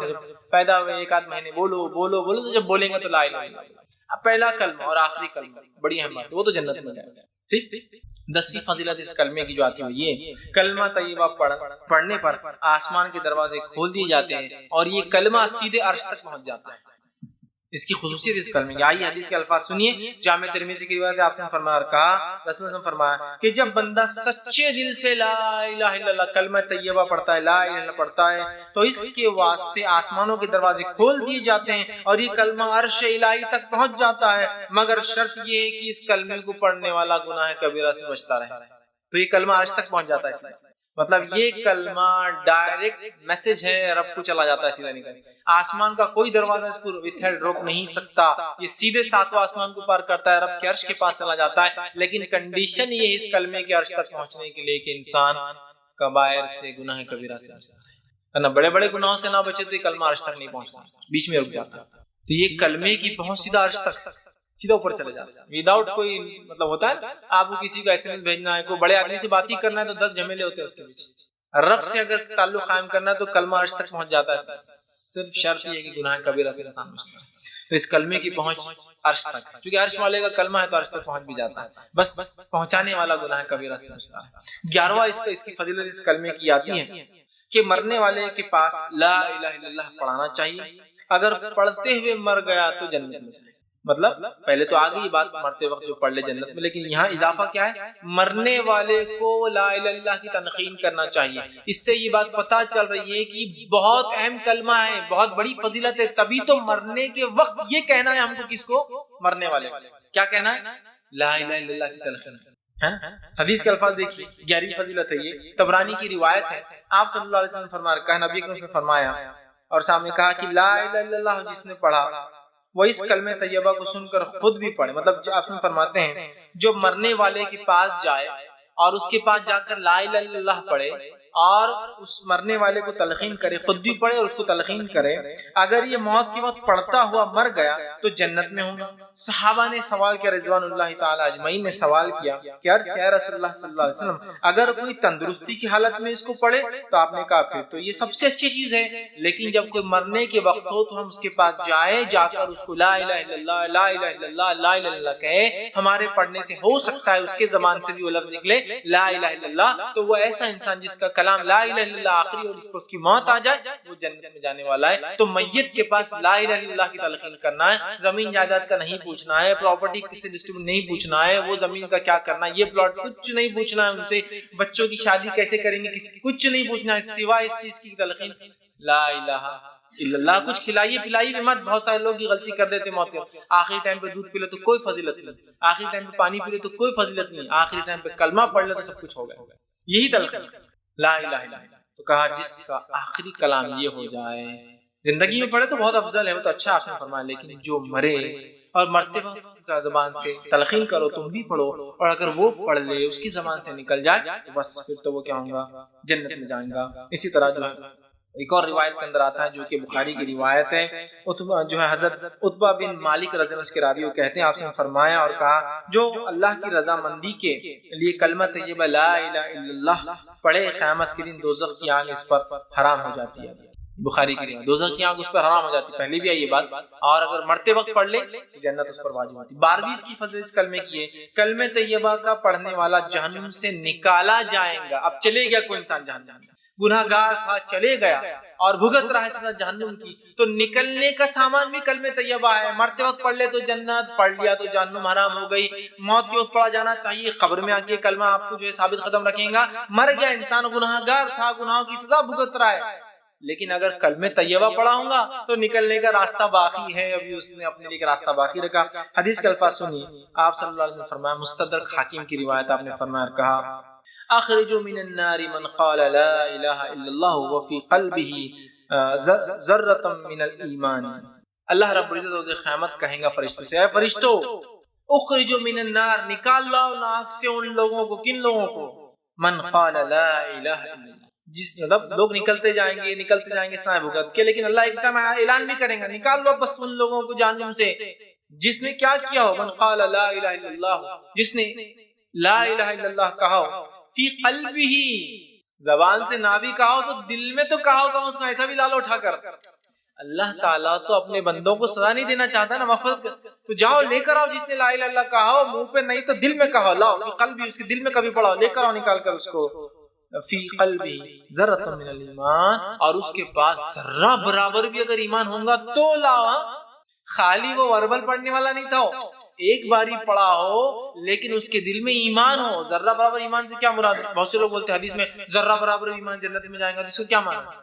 اس کا معنی یہ ہے ایمان تو مکمل تھا، عمل نہیں کرنے کی وجہ سے ذرہ کہا گیا اسے، ورنہ اگر ایمان میں کوئی کمزوری آئے تو کبھی جنت میں نہیں جائیں گا. انسان یہ بات لکھ کے رکھے. ذرہ برابر کیوں کہا گیا؟ ایمان تو مکمل ہو اس کا لیکن عمل نہیں کرنے کے ذرہ کے لفظ استعمال کیے گئے. بہت سے لوگ بولتے ہیں اپن ایمان کیسا برے چل رہا، ذرہ کا لفظ ہے نا، ذرہ تو ہے اپنے پاس. نہیں، ذرہ سے مراد ایمان مکمل تھا، جیسا ہونا ویسا تھا، لیکن اعمال نہیں ہونے میں ذرہ کہا جا رہا ہے اس کا حدیث میں. ذرہ برابر ایمان ہو اور دل میں لا الہ الا اللہ کہا ہو، اس کو نکال کے لاؤ. اخرج من النار من قال لا الہ الا اللہ، نکال لاؤ اس کو جس نے لا الہ الا اللہ کہا ہو. پھر آگے فرمایا وذکرنی، اور میرا کبھی ذکر کیا ہو، وخافنی فی مقام، اور کبھی میرے سامنے کھڑے ہونے سے ڈرا ہو. ان سب کو لاؤ، دل میں پڑا ہو، کبھی منہ سے کہا ہو اور میرا ذکر کیا ہو کبھی، اور میرے سامنے کھڑا ہونے سے ڈرا ہو. یہ سب لوگوں کو نکال کے لاؤ اور فرشتے جا کر نکال کے لائیں. 13واں فائدہ اس کلمے کا لا الہ الا اللہ کی فوائد اور اس کے فضائل جو ملتے ہیں وہ یہ ہے، جو شخص 10 مرتبہ اس کلمے کو پڑھیں گا وہ اس کی مثال ایسی ہے جیسے کہ اس نے جو ہے 4 غلاموں کو آزاد کیا. حدیث میں الفاظ میں آپ فرماتے ہیں جو شخص لا الہ الا اللہ وحدہ لا شریک لہ لہ الملک وله الحمد وهو على كل شيء قدیر، لیکن اس میں بھی لفظ لا الہ الا اللہ وحدہ لا شریک، نہیں کوئی معبود حق سوا اللہ رب العزت کے، وحدہ وہ ایک ہے، لا شریک لہ اس کے ساتھ کوئی شریک نہیں، اس کا کوئی ہمسر نہیں، اس کا کوئی برابر نہیں، اس کے لائق عبادت میں نہیں ہے، اس کی کوئی صفات نام اور صفات کسی کے ویسے نہیں ہے. لا شریک لہ کوئی شریک نہیں، لہ الملک اسی کے لیے ساری ملکیت، والحمد تمام تعریف ہے اسی کے لیے، وهو على كل شيء قدیر وہ ہر چیز پر قادر ہے. جو اس کو پڑھ لے گا 10 مرتبہ پڑھے گا تو اس کو ایسا ثواب ملے گا جیسے اس نے اسماعیل علیہ السلام کی اولاد سے 4 غلاموں کو آزاد کیا ہو. اسماعیل علیہ السلام کا حسب اور نسب یہ دنیا کا سب سے پاکیزہ حسب اور نسب ہے. آپ صلی اللہ علیہ وسلم فرمایا آدم سے لے کر مجھ تک میری نسب میں کسی نے زنا نہیں کیا. وہ کافر تو ہو سکتے ہیں، نسب کے اعتبار سے کوئی فالٹ نہیں، نسب پاکیزگی نسب، ساری اولادیں جو ہے کوئی ولد الزنا نہیں ہے. تو کہا میری نسل میں آدم سے لے کر اور آسمان اسماعیل علیہ السلام کی نسل سے، تو گویا اسماعیل علیہ السلام مطلب سب سے پاکیزہ نسل میں سے 4 غلام آزاد کرنے کے برابر. حدیث میں اسماعیل علیہ السلام کی اولاد میں سے، اللہ سمجھے اسماعیل علیہ السلام کی اولاد کو کسی نے غلام بنا دیا، ان میں سے 4 لوگوں کو آزاد کرنے کا ثواب ہے 10 مرتبہ لا الہ الا اللہ وحدہ لا شریک لہ لہ الملک وله الحمد وهو على كل شيء قدیر پڑھنے کا. اس میں شروعات دیکھیں پھر لا الہ الا اللہ، یہ کلمے کی فضیلت دیکھیے. اصل تو یہی ہے، اس کے بعد پوری تعریف ہے، نہیں کوئی معبود برحق سوا اللہ کے وحدہ، پھر وہ ایک ہے. اصل کلمہ لا الہ الا اللہ ہی اس کے اندر، وہ ایک ہے، اسی کے لیے ملکیت ہے، اس کا ہمسر کوئی نہیں ہے، ساری تعریف اسی کے لیے ہے اور وہ سب چیز پہ قادر ہے نا. یہ 13واں فائدہ تھا. 14 بینیفٹ لا الہ الا اللہ کا پڑھنے کا، اس کا فضیلت واتی ہوئی ہے اس کلمہ طیبہ میں اسم اعظم ہے، اللہ کا وہ اسم ہے، وہ نام ہے جو نام اللہ کو سب سے زیادہ پسند ہے، اور جس نام کے وسیلے سے جب دعا کی جاتی تو اللہ دعا کو رد نہیں کرتا. بہت سے لوگ بولتے دعائیں مانگے تو کیا وسیلہ لیں، یہ وسیلہ ہے اسم اعظم. آپ نے کیا فرماتے سنیے، حدیث مسند احمد کی حدیث کا الفاظ اس طرح سے آپ نے فرمایا کہا جو اسم اعظم کے ساتھ دعا کریں گا اللہ تعالیٰ اس کی دعا قبول فرمائیں گا. جو حضرت اسماء بنت یزید جو ہے رضی اللہ عنہا جو ہے فرماتی ہے کہ آپ نے فرمایا کہ اللہ کا اسم اعظم بڑا نام ان 2 آیتوں میں ہے، جو اسم اعظم کے ساتھ دعا کریں گا اللہ اس کی دعا کو رد نہیں کریں گا. پھر اسماء بنت یزید رضی اللہ عنہا فرماتی ہے کہ آپ صلی اللہ علیہ وسلم فرمایا ان 2 آیتوں میں اللہ کا اسم اعظم ہے، ان 2 آیتوں میں جو اللہ کا اسم نام ہے، اس نام کے وسیلے سے کوئی دعا مانگے تو اللہ دعا رد نہیں کرتا. پہلی آیت کون سی؟ سورہ بقرہ سورہ نمبر 2 آیت نمبر 163 میں اللہ نے فرمایا وَإِلَٰهُكُمْ إِلَٰهٌ وَاحِدٌ لَا إِلَٰهَ إِلَّا هُوَ الرَّحْمَٰنُ الرَّحِيمُ. یہ کیا ہے؟ وَإِلَٰهُكُمْ إِلَٰهٌ، تمہارا معبود صرف تمہارا عبادت کے لائق صرف ایک ہے، واحد ایک ہے، لا الہ الا ہو، نہیں ہے کوئی معبود برحق سوا اس اللہ کے، هو الرحمن الرحیم، وہ بڑا رحم کرنے والا، نہایت مہربان اور رحم کرنے والا ہے. تو یہ اسم اعظم ہے. اس میں کیا ہے؟ لا الہ الا ہو، لا الہ الا الرحمن الرحیم. تو یہاں بھی لا الہ کا لفظ دیکھیں پھر اس جملے کے اندر آگیا، اس میں اعظم میں بھی آ گیا. دوسرا آپ نے فرمایا سورہ آل عمران کی آیت نمبر 2 جس میں اللہ نے فرمایا اللہ لا الہ الا هو الحی القیوم، ہے نا، اللہ لا الہ الا حی القیوم، تو کہ حی اور القیوم، لیکن اس سے پہلے دیکھیں اللہ لا الہ الا حی القیوم، کہ اللہ وہ ہے جس کے سوا کوئی معبود برحق نہیں، وہ زندہ ہے اور تمام چیزوں کو قائم رکھے ہوئے ہے۔ پھر آگے لا الہ الا اللہ، اسم اعظم، تو لا الہ الا اللہ کی فضیلت دیکھیے، جو لا الہ الا اللہ کے ساتھ اللہ کی دوسرے اسماء و صفات جوڑ کر جو ان آیتوں میں آ رہے دعا کرتا ہے، اس کی دعا رد نہیں ہوتی۔ کتنی بڑی فضیلت ہے لا الہ الا اللہ کی۔ آئیے اسی طرح جو ہے لا الہ الا اللہ کی 15ویں فضیلت، کلمہ توحید کی 15ویں فضیلت، کلمہ طیبہ کی 15 فضیلت کیا ہے؟ وہ یہ کلمہ طیبہ مشکل کشائی اور قاضی الحاجت ہے۔ مشکل کشائی، پریشانی، حاجت روائی کے لیے اس کلمے کو پڑھنا چاہیے۔ آئیے حدیث کے الفاظ اس طرح سے ہیں، اور یہ حدیث مسند احمد کی ہے۔ حضرت سعد رضی اللہ عنہ فرماتے اور کہتے ہیں رسول اللہ صلی اللہ علیہ وسلم نے فرمایا، حضرت ذوالنون سے مراد یونس علیہ السلام، ٹھیک، آپ فرماتے اور کہتے ہیں حضرت ذوالنون جو ہے یونس علیہ السلام نے مچھلی کے پیٹ میں اللہ سے ایک دعا کی، اگر وہ یہ دعا نہ کرتے تو مچھلی قیامت تک یونس کو لے کر نہیں سمندر میں گھومتی رہتی۔ اگر یونس علیہ السلام یہ دعا نہ کرتے تو قیامت تک وہ مچھلی ان کو پیٹ میں لے کر گھومتی رہتی۔ اور وہ کیا دعا تھی جو مشکل کشائی میں جو یونس علیہ السلام نے کی؟ لا الہ الا انت سبحانک انی کنت من الظالمین، یہ دعا تھی جو انہوں نے کی۔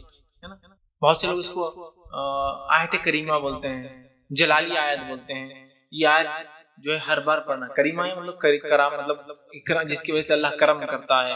جلالی مطلب اللہ رب العزت اس آیت کے پڑھنے کے بعد جلال میں آ جاتا ہے، دعاؤں کو سنتا ہے، یہ معنی ہوتا ہے۔ بہرحال تو اگر یونس علیہ السلام نے کیا دعا کی تھی؟ لا الہ الا انت سبحانک انی کنت من الظالمین، لا الہ الا انت، نہیں کوئی معبود برحق ہے اللہ سوائے تیرے، سبحانک تیری ذات پاک ہے کہ میں نے خطا کی بغیر سوچے سمجھے، بغیر تیرے فیصلے کی، یہ سوچا قوم اب گناہ کریں گی تو عذاب آئیں گا، اور نکل آیا سبحانک تیری ذات پاک ہے، انی کنت من الظالمین، اللہ میں ہی یقیناً خطا کاروں میں سے، میں نے غلطی کی کہ تیرے حکم کے بغیر چلا آیا۔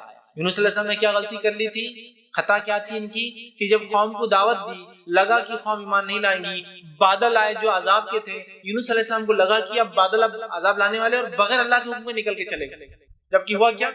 قوم یونس ایک ہی قوم ہے پورے قرآن میں جس نے عذاب کو پہچان لیا کہ عذاب ہے، باقی ساری قومیں وہ غرق ہوں، جیسا کہ سمود کے پاس ہوا، اور یہ ہوا تو فائدے لانے والی، پولینیشن ہوگا، کیڑے آئیں گے، جھاڑ لگیں گے، وہ یہ سوچ رہے ہیں۔ کسی یونس علیہ السلام کے بادل آئے تو ڈرے بارش ہوگی، کھیتی باڑی ہونے والی، وہ سوچ رہے ہیں۔ یونس علیہ السلام کی قوم ایک ہی قوم ہے قرآن میں، جب بادل دیکھے سمجھ گئے عذاب کے ہے، یہ بادل خوشخبریاں نہیں لائے ہیں، دیکھتے ہی توبہ کر لیے کہ قوم جس نے توبہ کی عذاب کو دیکھی، باقی ساری قومیں عذاب کو پہچان نہیں سکی اور ہلاک ہو۔ اب قوم نے توبہ کر لی، یونس علیہ السلام چلے گئے پہلے ہی نکل کر، اللہ نے پھر سزا دی، اس لیے کہ اللہ اپنے نیک بندوں سے تھوڑی بھی خطا پسند نہیں کرتا، سمجھ رہے ہیں؟ سب سے اچھے اسٹوڈنٹ سے ٹیچر تھوڑی بھی غلطی پسند نہیں کرتا ہے، ایک غلط اسٹوڈنٹ کو تو چھوڑ ہی دیتا ہے، بھائی اس کو چلو ٹھیک ہے معاف کرتے رہیں گے، لیکن ایک سنسیئر اسٹوڈنٹ سے چھوٹی سی مسٹیک برداشت نہیں کرتا ہے۔ تو اللہ رب العزت کے برگزیدہ نبی ہے، تو چھوٹی سی مسٹیک جو اللہ نے وہ نہیں کی، خطا پکڑ لی کہ آپ جاؤ مچھلی پیٹ میں ڈبا دیا اس کشتی جس میں جا رہے تھے، اور آئی مچھلی نکال کے لے گئی۔ تو آپ سے فرماتے ہیں کہ اگر یونس یہ نہ پڑھتے تو اللہ تعالیٰ قیامت تک گھماتے رہتے ہیں یونس علیہ السلام کو۔ پھر آپ نے کہا رسول اللہ آگے فرماتے ہیں جو مسلمان اس آیت کریمہ کو پڑھ کر دعا کرے اللہ تعالیٰ اس کی دعا قبول فرمائیں گا۔ پھر آگے نا جملہ کیا ہے؟ لا الہ الا انت سبحان، آگے پھر لا الہ الا اللہ، لا الہ الا اللہ کی برکات فضائل اتنے زیادہ ہیں جسی کو نہیں۔ آئیے 16 بینیفٹ، 16ویں فضیلت لا الہ الا اللہ کی کیا ہے؟ کلمہ طیبہ پر اسلام کی بنیاد قائم ہے، اسی کلمے پر اسلام ٹکا ہوا ہے پورا۔ آپ سنگی کئی حدیثیں اتنی ہے کہ اسی کوئی انتہا نہیں کہ بنی الاسلام علی خمس، اسلام کی بنیادیں 5 چیزوں پر ہے۔ شہادت لا الہ الا اللہ وان محمد رسول اللہ، گواہی دیتا ہوں کہ اللہ کے سوا کوئی معبود برحق نہیں اور میں محمد صلی اللہ علیہ وسلم رسول ہوں۔ تو کلمہ طیبہ، اور آپ دیکھیے کوئی مسجد میں چارٹ ہوتا ہے، شہادت، نماز، روزہ، زکوٰۃ، حج، ایک جھاڑ اس کو 5 پھول بتاتا، بنیاد فاؤنڈیشن ہے یہ اسلام کے، اور ان 5 میں سے بھی لا الہ الا اللہ سب کا بیس ہے۔ روزہ بھی تب قبول جب کلمہ صحیح، توحید صحیح، نماز بھی جب قبول جب توحید صحیح، زکوٰۃ بھی جب قبول جب توحید صحیح، سب چیزیں جب قبول، حج بھی تبھی قبول جب توحید صحیح۔ تو یہ بیس ہے، تو کلمہ طیبہ فاؤنڈیشن ہے، بیس ہے اسلام کا، جس کا یہ غلط اس کا پورا اسلام غلط، جس کا یہ صحیح پورا اسلام صحیح۔ 16 بینیفٹ فضیلت، پورا اسلام اس پر ٹکا ہے۔ تو کلمہ طیبہ کو معنی کو سمجھنا، اس کے مطابق زندگی گزارنا، یہ ہماری ضرورت ہے، ورنہ ہم ناکام کہلائیں گے آخرت میں۔ 17واں فائدہ اور آخری فائدہ جو آج رکھوں گا اس کی فضیلت کلمہ طیبہ کی، لا الہ الا اللہ کی، وہ کیا ہے؟ کلمہ طیبہ کا وزن بڑا بھاری ہے، اس کی اتنی بڑی فضیلت آئی ہے۔ کیا فضیلت ہے کہ موسیٰ علیہ السلام جیسے نبی بھی پریشان ہو گئے اس کی فضیلت سنی۔ آئی حدیث کے الفاظ اس طرح سے، صحیح ابن حبان کی روایت ہے، نبی اکرم صلی اللہ علیہ وسلم فرماتے اور کہتے ہیں موسیٰ علیہ السلام نے ایک مرتبہ دیکھا سارے ہی لوگ لا الہ الا اللہ کہتے ہیں، میں نبی ہوں، میں کچھ ایکسٹرا کرنا چاہتا ہوں، مجھے کچھ الگ ملنا چاہیے۔ تو ایک مرتبہ اللہ سے کوشچن کیا، سوال کیا اور کہا اے پروردگار، اے دنیا کائنات کو چلانے والے، آپ مجھے کوئی ایسے کلمہ سکھا دیجئے کہ جس کو پڑھ کر میں آپ کو یاد کرتا رہوں۔ ان کو کیا لگا وہ نبی ہے، کچھ ہٹ کر پڑھنا چاہیے، نبی نے کچھ ہٹ کر عبادت ہونی چاہیے۔ تو کہا اللہ کچھ ایسا کلمہ بتاؤ کہ جو کلمے کو میں پڑھوں تو اسپیشل آپ کی عبادت ہو، آپ کو یاد کروں اور اس کے ساتھ دعا مانگا کروں آپ سے، اس کلمے کے ساتھ ٹھیک مانگا کروں۔ اللہ تعالیٰ نے فرمایا لا الہ الا اللہ، موسیٰ لا الہ الا اللہ پڑھو، اگر تم کو میرا ذکر کرنا ہے، سب سے افضل ذکر کرنا اور اس کلمے کے ذریعے دعا مانگنا ہے، تو کون سا کلمہ ہے مانگنے کے لیے؟ لا الہ الا اللہ، اے اللہ تو ہی سب کچھ دینے والا، یہ کلمہ ہے، وسیلہ ہے۔ تو کہا دعا مانگنا ہے تو اس کلمے کے ذریعے مانگنا۔ اب موسیٰ علیہ السلام نے فرمایا، حضرت موسیٰ علیہ السلام نے کہا فرمایا یہ تو تیرے سارے ہی بندے کہتے ہیں نا، میں تو اسپیشل چاہ رہا ہوں نا، سبھی کہہ رہے ہیں، یہ بھی کہہ رہا ہے، وہ بھی کہہ رہا ہے، سبھی کہہ رہے ہیں، میری پوری قوم کہہ رہی ہے، آنے والے لوگ کہیں گے، پچھلے لوگوں نے کہا، میں تو اسپیشل چاہ رہا ہوں کچھ آپ سے، میں تو آپ سے کلام کرتا ہوں نا، کلیم ہوں، تو اسپیشل کچھ دیجئے مجھے۔ تو اللہ رب العزت نے فرمایا موسیٰ علیہ السلام سے عرض کیا یہ تو تیرے سارے بندے کہتے ہیں۔ اللہ تعالیٰ نے فرمایا یہی کلمہ پڑھا کر اے موسیٰ، یہی کافی ہے۔ موسیٰ علیہ السلام نے کہا کوئی مخصوص چیز بتائیے۔ موسیٰ علیہ السلام کی فطرت ضد کرتے تھے، اللہ سے کہا نہیں کچھ اسپیشل مجھے چاہیے، یہ تو آپ سب بندے پڑھتے ہیں، سارے لوگ پڑھتے ہیں، مجھے اسپیشل چاہیے۔ تو اللہ تعالیٰ نے موسیٰ علیہ السلام نے کہا نہیں مجھے کچھ مخصوص چیز بتائیے۔ اللہ رب العزت نے فرمایا اے موسیٰ تم اس کلمے کو معمولی سمجھتے ہو، معمولی سمجھتے ہو؟ اگر اس کلمے کا وزن ترازو میں کیا جائے اور ایک پلڑے میں ساری زمین اور ساری آسمان، مطلب 7 زمین اور 7 آسمان، مطلب 14 چیزیں رکھ دی جائے، اور دوسرے پلڑے میں صرف لا الہ الا اللہ جس کو تم معمولی سمجھ رہے ہو، مجھ سے کچھ ایکسٹرا مانگ رہے ہو، اگر اس کو رکھ دیا جائے تو لا الہ الا اللہ کا پلڑا بھاری ہو جائے گا، اور 7 زمین اور آسمان ہلکے ثابت ہوں گے۔ اور 7 زمین اور آسمان کا وزن کیا ہو سکتا ہے ہم اندازہ نہیں لگا سکتے، ان امیجنیبل اماؤنٹ آف ویٹ ہے وہ، اس وزن کا اندازہ نہیں۔ ہماری دنیا کا وزن کتنا ہوگا، ہماری صرف ملکی وے گیلیکسی میں ہمارے سورج اور ہماری جو آس پاس جو کائنات میں پلانٹ جس کو کہتے ہیں ان کا وزن کتنا ہوگا، اور ہماری ملکی وے گیلیکسی جس کے اندر دودھیا گیلیکسی میں 100 ٹریلین سٹار ہے، بہت بڑی گنتی ہوتی ہے، 100 بلین کا 1 ٹریلین ہوتا ہے، 100 ٹریلین سٹار ہے، اور ایک ایک تارہ سورج سے بھی کئی کئی گنا 10 10 20 20 30 30 40 40 بلکہ سورج کے مقابلے میں 13,000 مطلب 1300 بلین ٹائم اس کا ویٹ زیادہ، مطلب وہ حساب بہت بڑا ہے، یہ ہم کر نہیں سکتے آسانی سے، ہمارے کیلکولیٹر بھی نہیں کرتے، 12 ڈیجٹ سے آگے چل جاتا ہے یہ، ایک ایک اتنا وزنی ہے، یہ صرف ہماری ہے۔ اور ہماری کائنات جو پہلے آسمان سے پہلے تمام چیزیں، اس کے اندر 300 کھرب ایسی کائناتیں چل رہی ہے جو ہم دیکھ سکتے ہیں، اس کے علاوہ کتنی ہوں گی وہ اللہ ہی بہتر جانتا ہے۔ یہ سب پہلے آسمان سے پہلے کی بات ہو رہی ہے، ابھی پہلا آسمان باقی ہے، دوسرا تیسرا، تو 7 آسمان اور 7 زمین کو 14 چیزیں ایک پلڑے میں ڈال دی جائے، اور صرف ایک پلڑے میں لا الہ الا اللہ ڈال دی جائے تو موسیٰ یہ پلڑا بھاری پڑ جاتا ہے۔ یہ اس کی فضیلت لا الہ الا اللہ۔ تو کیا یہ فضیلت صرف پڑھنے سے ہے؟ نہیں میرے بھائیوں، پڑھ کر اس کے تقاضوں کو پورا کر کے ساری زندگی توحید پر گزار کے اسی پر مرنے پہ ملتی ہے فضیلت۔ یہ کلمہ بہت بھاری کلمہ جو ہمیں مل چکا ہے، یاد رکھیے، اس کا فائدہ اٹھانے کے لیے آئیے آگے ایک اور واقعہ سنیں، بڑا پیارا واقعہ ہے اور مسند احمد کی روایت۔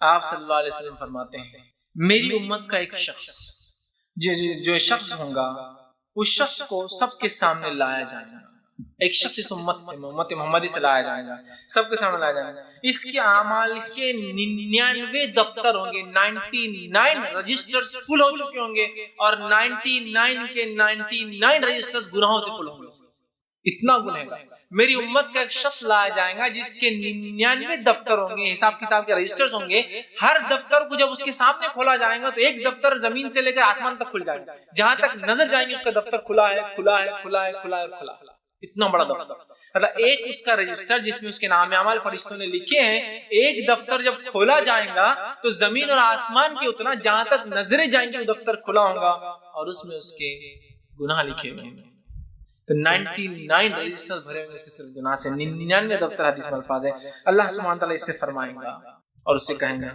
کیا تو ان دفتروں میں سے کسی دفتر اور کسی فرشتے کی لکھی ہوئی چیز کا انکار کرتا ہے، ڈینائل کرتا ہے کہ میں نے گناہ نہیں کیا؟ اللہ نہیں، میں ایک چیز کا بھی تجھ سے انکار نہیں کر سکتا ہوں کہ گناہ میں نے نہیں کیا، مطلب میں نے سب کیا ہی ہے، 99 رجسٹرز گناہوں سے فل ہے، ایک دفتر زمین سے آسمان کے بیچ میں کھلا ہے، سارے گناہوں سے بھرے۔ اللہ پوچھیں گا بندے تجھ پر کوئی ظلم تو نہیں ہو رہا ہے نا، میرے فرشتوں نے کوئی بات غلط تو نہیں لکھی ان دفتروں میں سے، چیک کر۔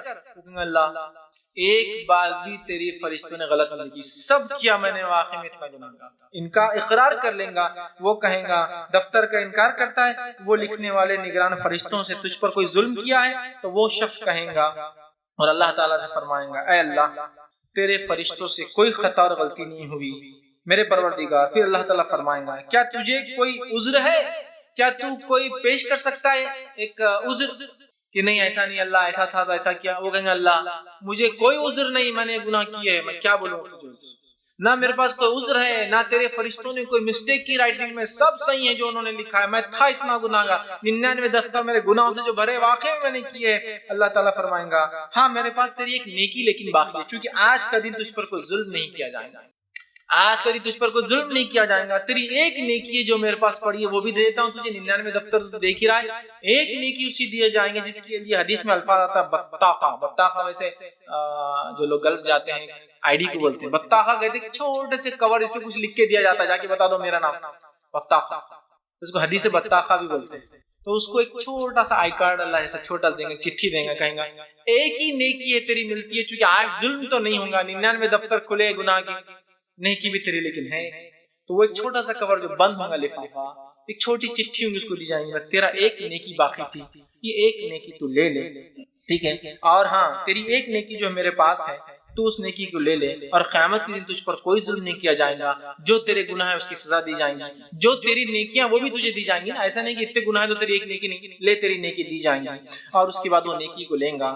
پھر ایک پرچہ نکالا جائے گا جس میں جو ہے وہ جو پرچہ ہوگا، جو پرچے کو وہ انسان کھولیں گا، اس پرچے میں لکھا ہوگا اشہد ان لا الہ الا اللہ و اشہد ان محمد عبدہ و رسولہ، یہ لکھا ہوا ہوگا۔ اس نے زندگی میں ایک بار گواہی دی تھی کہ میں گواہی دیتا ہوں کہ اللہ کے سوا کوئی معبود برحق نہیں، اور میں گواہی دیتا ہوں کہ محمد صلی اللہ علیہ وسلم اس کے بندے اور رسول ہیں، بندے اور رسول، اور بندہ انسان ہوتا ہے، عبد کہتے ہیں انسان کو، بندے اور رسول ہے، ایک انسان ہے اور اس کے رسول ہے، یہ اس میں لکھا ہوگا۔ پھر اللہ عز و جل جو ہے فرمائیں گا جس جگہ تیری نیکی تولی جاتی ہے اس جگہ تو حاضر ہونا، وہاں میں تجھ سے بات کروں گا۔ پھر وہ بندہ اسے ایک بطاخے کو لے کے 99 رجسٹر تو اٹھانے لائق اس کی طاقت نہیں تھی، ایک چھوٹا سا کارڈ لیں گا بطاخہ جس پہ یہ لکھا ہوگا، وہ جائیں گے اللہ رب العزت کے سامنے، جب اللہ اس کو بلائیں گے مقام پہ، مطلب پہلے بات چیت ہوگی، حساب شاید کسی اور جگہ اور ہوگا جہاں نام عمل تولے جائیں گے، فرسٹ بات چیت ہوں گی پھر نام عمل تولے جائیں گے، تو اللہ کہیں گا وہاں ملنا مجھ سے، وہاں میں تیرے اس بطاخے اس چھوٹی نیکی کو دیکھا جائے گا کیا اس سے ہوتا ہے، اور وہ انسان پریشان ہوگا کہ ایک نیکی 99 دفتر میرے فل تھے گناہوں سے، اور اللہ تعالیٰ جو ہے کہیں گا کہ وہاں آ کر مجھ سے ملنا، حاضر ہونا۔ وہ شخص کہیں گا اے اللہ یہ پرچہ 99 دفتروں کے مقابلے میں کیا ثابت ہوں گا، کیوں مجھے بلا کے وہاں رسوا کر رہے ہیں، ڈال دیجیے جہنم میں اٹھا کے، وہاں اتنا سا ایک بطاخہ ایک چھوٹا سا لے کر کوپن لے کر آ رہا ہوں، وہاں کیا ثابت ہوگا 99 رجسٹروں کے مقابلے میں ایک نیکی کیا میری ثابت ہوگی، کیوں آپ ذلیل کرنے وہاں بلا رہے ہیں، یہی مجھے جہنم میں ڈال دیجیے۔ تو اللہ کہیں گا نہیں آج کے دن ظلم نہیں ہوتا، جب تولے جائیں گے بولے تو تولے جائیں گے، ظلم نہیں ہونے والا، تو تم وہاں آ جانا، اور وہ جو ہے آج تیرے ثواب میں کوئی کمی نہیں ہے، جتنا کیا اتنا تو دینا ہی پڑے گا، لہٰذا تیرا بطاخہ تولا جائے گا اور دیکھا جائے گا اس کے سامنے، اور پھر وہ چھوٹی سی چٹھی جو اس کے پاس ہوگی وہ لے کر جائیں گا، جس میں کلمہ طیبہ پڑھا ہوگا زندگی میں سچے خالص دل سے ایک باری سے وہ لکھی بھی ہوگی، اس پہ لے کے آئیں گے، اور چنانچہ کلمہ طیبہ والا جو ہے ترازو لگایا جائے گا، اور ایک پلڑے میں کلمہ طیبہ رکھ دیا جائے گا، اور دوسرے پلڑے میں اس کے سارے 99 دفتر گناہوں کے رکھ دیے جائیں گے۔ آپ سے فرماتے اور کہتے چنانچہ جو ہے وہ تولا جائیں گا اور اس دن کمی نہیں ہوگی، تو کلمہ طیبہ والا پلڑا اس کا بھاری پڑ جائے گا 99 دفتروں گناہوں کے مقابلے میں، چونکہ اس نے ایک بار سچی گواہی دی تھی اللہ کے بارے میں، تو 99 اس کے دفتر جو گناہوں کے تھے ہلکے پڑ جائیں گے، اور ایک کلمہ اس کا پلڑا بھاری رکھا جو ہے بھاری پڑ جائے گا، پرچے کے ایک جو ہے پلڑے میں رکھا جائے گا، اور نام اعمال کے 99 دفتر دوسرے پلڑے میں رکھ کے تولے جائیں گے، تو دفتر والا پلڑا جو چھوٹا ہے وہ ہلکا پڑ جائے گا، اور 99 دفتر اٹھ جائیں گے، اور کلمہ لا الہ الا اللہ کا پلڑا جھک جائے گا، بھاری ہوگا۔ اللہ تعالیٰ کے نام کے مقابلے میں کوئی چیز بھاری نہیں ہو سکتی۔ اللہ فرمائے تو نے اللہ کا نام لیا تھا، سچا نام لیا تھا، ایک باری سے آج کوئی چیز اس کے مقابلے میں بھاری نہیں پڑنے والی تجھ پر، لہٰذا اس کی مغفرت کر دی جائے۔ لا الہ الا اللہ کی فضیلت دیکھ رہے ہیں۔ یقیناً اس حدیث کو کبھی بھی اس معنی میں مت لیجیے، اس معنی میں ہرگز مت لیجیے کہ یہ حدیث دعوت دے رہی ہے گناہ کرنے پر۔ اس نے گناہ کیے تھے، اس نے گناہ کیے تھے، اس نے خطائیں کی تھی، لیکن اس کے اپنے رب سے معافی تھی اور اس کے پاس لا الہ الا اللہ سچے دل سے بولا گیا واقعہ تھا۔ میں اور آپ نہیں جانتے واقعے میں، اور گناہ یاد رکھیے جو ہو جاتے ہیں ایک الگ چیز ہے، گناہ کرنا جان بوجھ کے یہ اللہ کے خلاف ضد ہے، یاد رکھیے، یہ سرکشی کہتے ہیں۔ معلوم ہے اس کے عذاب نہ ہے کہ آؤں گا دیکھا جائے گا کریں گے، نہیں، اس نے کیے، وہ نادم تھا، اس نے توبہ کی ہوں گی، اللہ نے توبہ قبول کر لی تھی اور اس ایک کلمے کے مقابلے میں اس کو معاف کر دیا۔ سمجھیے اس بات کو، اور نہ بولیں گے یہ تو دعوت ہے گناہ کی، نہیں، یہ دعوت نہیں ہے، دعوت نہیں ہے حدیث گناہ۔ یہ حدیث بتا رہی ہے اس نے سب کچھ جاننے کے بعد بھی گناہ کیے، لیکن اپنے رب سچی معافی مانگی، اور نیکی کچھ تھی تو وہ اس کا عقیدہ تھا جو بالکل صحیح تھا، جو چھوٹا سا چٹھی میں تھا، لیکن وہ چھوٹی چٹھی بھاری ہے کہ اس پہ اللہ کا نام تھا، اور باقی گناہ ہلکے پڑ جائیں گے چونکہ اس نے توبہ بھی کی۔ اس بات کو سمجھ، ورنہ اس معنی کو جو ہے بھدے انداز میں حدیثوں کو مت لیا کیجیے کہ گناہ معاف ہو جائے، نہیں۔ اور گناہوں کو جان بوجھ کے کرنا سرکشی، یاد رکھیں، تو اللہ تب تو نہیں معاف، سرکشی معلوم ہونے کے بعد بھی کر رہا ہے، مطلب رول بنائے والے کے بعد توڑنے کو آپ بول رہے ہیں فائن بھر دوں گا، نہیں، یہ نہیں ہوتا اسلام میں۔ بہرحال تو اس کو معاف کر دیا جائے گا۔ تو قلب طیبہ میں چونکہ اللہ کی وحدانیت ہے، اس کی توحید ہے، اس کا ایک ہونا ہے، اس کا نام ہے اللہ، جو سب سے اس کو پیارا نام ہے، اسی نام سے اس نے اپنے آپ کو پکارا کئی بار، تو بہرحال وہ ہے، اس وجہ سے پردہ بھاری ہو جائے گا۔ تو کلمہ توحید صرف کلام نہیں، ایک جملہ نہیں ہے، کلمہ توحید ایک زندگی جینے کا طریقہ ہے، یاد رکھیں۔ جس نے اس پہ زندگی گزاری سچے دل سے اس کو پڑھ کر وہ کامیاب رہا، اور جس نے زندگی گزاری اس کو چھوڑ کر، اس کے معنوں کو چھوڑ کر، اس کے تقاضوں کو پورا نہ کر کے، وہ کامیابی کے بارے میں سوچے بھی نہ، یاد رکھیں، سوچے بھی نہ کامیابی کے بارے میں۔ تو بہرحال یہ بہت ضروری ہے کہ ہم کلمہ توحید کا سچے دل سے اقرار کریں، جو اس کا حق ہے اس کو ادا کریں، اس کے مطابق اپنی زندگی گزاریں۔ مسند احمد کی روایت ہے، آپ سے فرمایا اور کہا، من کان آخر کلام لا الہ الا اللہ دخل الجنہ، جس کا آخری کلام لا الہ الا اللہ ہوگا وہ جنت میں جائے گا۔ ہم بھی کوشش کریں آخری کلام اگر ہمارا لا الہ الا اللہ ہو، ہم چاہتے ہیں اس کلمے کو خوب ورد کریں اور اس کلمے کے مطابق اس کے تقاضوں کو پورا کرنے میں زندگی بتا دیں، بس دونوں چیزیں، کلمہ بھی ہے، اس کے تقاضوں کو پورا کرنے پوری زندگی کھپا دیں، بس تو پھر اس کا آخری کلام لا الہ الا اللہ ضرور ہوگا، وہ جنت میں جائیں گا۔ اور صحیح مسلم کی روایت میں آپ نے فرمایا کہا، لقنوا موتاکم لا الہ الا اللہ، اپنے میت کو، مرنے والوں کو لا الہ الا اللہ کی تلقین کیا کرو، یہ بڑی اہم چیز ہے۔ میں انشاءاللہ اپنی بات کو آخر میں جو ایک واقعے سے ختم کرتا ہوں۔ ایک محدث تھے، حافظ ابن ابی حاتم نے اپنی کتاب میں لکھا ہے، ایک محدث جن کا نام ابو زرع رحمۃ اللہ علیہ آتا ہے، اور ان کے انتقال کا وقت قریب آ گیا۔ جب ان کا انتقال کا وقت قریب آیا تو لوگوں نے ان سے وہی کہا، اپنے موتا کو تلقین کیا کرو لا الہ الا اللہ۔ لوگ آئے اور تلقین کرنے لگے لا الہ الا اللہ پڑھو، تو انہوں نے جو ہے ابو زرع رحمۃ اللہ علیہ نے اس حدیث کو پڑھنا شروع کیا، بطاقہ والی حدیث، اس حدیث کو پڑھا، چونکہ محدث تھے، اور اس کے سند کے ساتھ پڑھا۔ اس سے پتہ چلتا ہے اسلاف کے نزدیک صرف متن نہیں، حدیث کی سند بھی بڑی اہمیت رکھتی ہے۔ تو پوری سند پڑھی، سند پڑھنے کے بعد حدیث کا متن پڑھنے لگے، اور حدیث کا متن پڑھتے پڑھتے جب وہاں ہے جو شخص کو بطاقہ ملا اور اس پہ لکھا تھا لا الہ الا اللہ، جب اس جملے پہ پہنچے تو وہاں ان کی روح پرواز ہو گئی۔ پوری حدیث پڑھی، حدیث میں راوی پڑھے، راوی پڑھنے کے بعد جب وہاں ان کے جملے آئے کہ اللہ نے کہا کہ تیرے پاس ایک بطاقہ، اس پہ لکھا لا الہ الا اللہ، جب لا الہ الا اللہ پر پہنچے تو ان کی روح پرواز کر گئی، اور اسی کے ساتھ ان کی موت آ گئی۔ تو ظاہر سی بات ہے انہوں نے اپنی زندگی پوری کلمے پہ گزاری ہوگی، زندگی ان کی اس کے مطابق ہوں گی، اس حدیث کے مطابق ہوں گی۔ تو بہرحال اس حدیث کا شوق اور روایت کرنے کا اور راوی کو بیان کرنے کا شوق، اور ان کی کلام دیکھیے پورا کر کے اس حدیث کے جملے پہنچے گی کہ اللہ، میں نے اگر 99 دفتر بھی میرے گناہ کے ہوں گے تو اس حدیث کو مرنے سے پہلے میں تجھے یاد دلانا چاہتا ہوں کہ میرا بھی معاملہ یہ کرنا کہ لا الہ الا اللہ کی وجہ سے ان 99 دفتر اگر گناہ کے ہوں گے بھی تو میرے معاف کر دینا۔ اور اس جملے پر آ کے لا الہ الا اللہ پر ان کی وفات ہوئی، ان کا انتقال ہوا اور وہ دنیا سے چلے گئے۔ تو ہم تمام کو چاہیے اللہ رب العزت سے ہمیشہ دعا کریں کہ اللہ سبحانہ وتعالی ہمارا حسن خاتمہ کرے، اور ہمیں جو ہے موت سے پہلے یہ کلمہ ضرور بھی ضرور نصیب کرے جس کو لا الہ الا اللہ کہتے ہیں، لا الہ الا اللہ محمد رسول اللہ، یہ کلمہ ہماری زبان پر ہو۔ جس شخص کو اگر ایسی موت آ جائے جس نے اپنے آخری جملے اور کلام میں لا الہ الا اللہ محمد رسول اللہ پڑھا، میں نہیں سمجھتا اس سے بہتر اور اس سے اچھی موت کسی کی بہرحال ہو سکتی ہے۔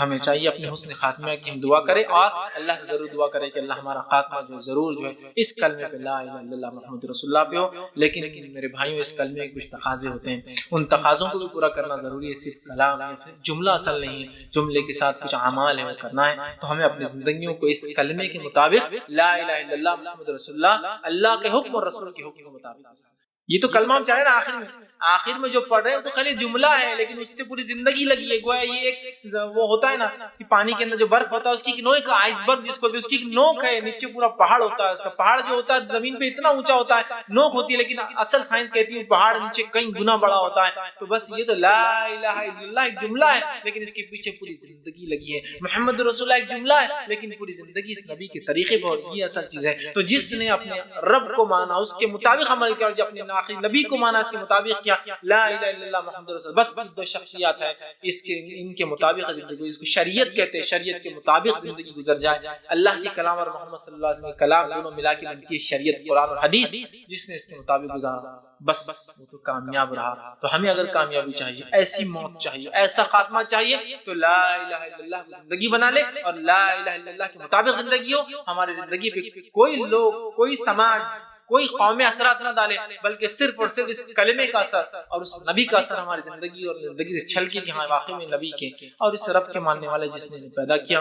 یہ نہ ہو کہ منمانی کی، رب کو چھوڑ کے دوسروں کو پکارا، شرک کیا اور نبی اکرم صلی اللہ علیہ وسلم کی اتباع کے خلاف آپ کی نافرمانیاں کی، اور پھر کہہ رہے لا الہ الا اللہ. یہ لا الہ الا اللہ کچھ کام نہیں آنے والا جب تک کہ اس کے پیچھے تقاضے عمل نہ کیا گیا. لہٰذا اپنی زندگی کو ہم ڈھال لیں اور لا الہ الا اللہ محمد رسول اللہ کے مطابق اپنی زندگی کو ہم گزاریں. تو انشاءاللہ ہماری زندگی اور ہمارا خاتمہ بھی جو ہے انشاءاللہ لا الہ الا اللہ پہ ہوں گا. میں اسی پر اپنی بات کو ختم کرتا ہوں.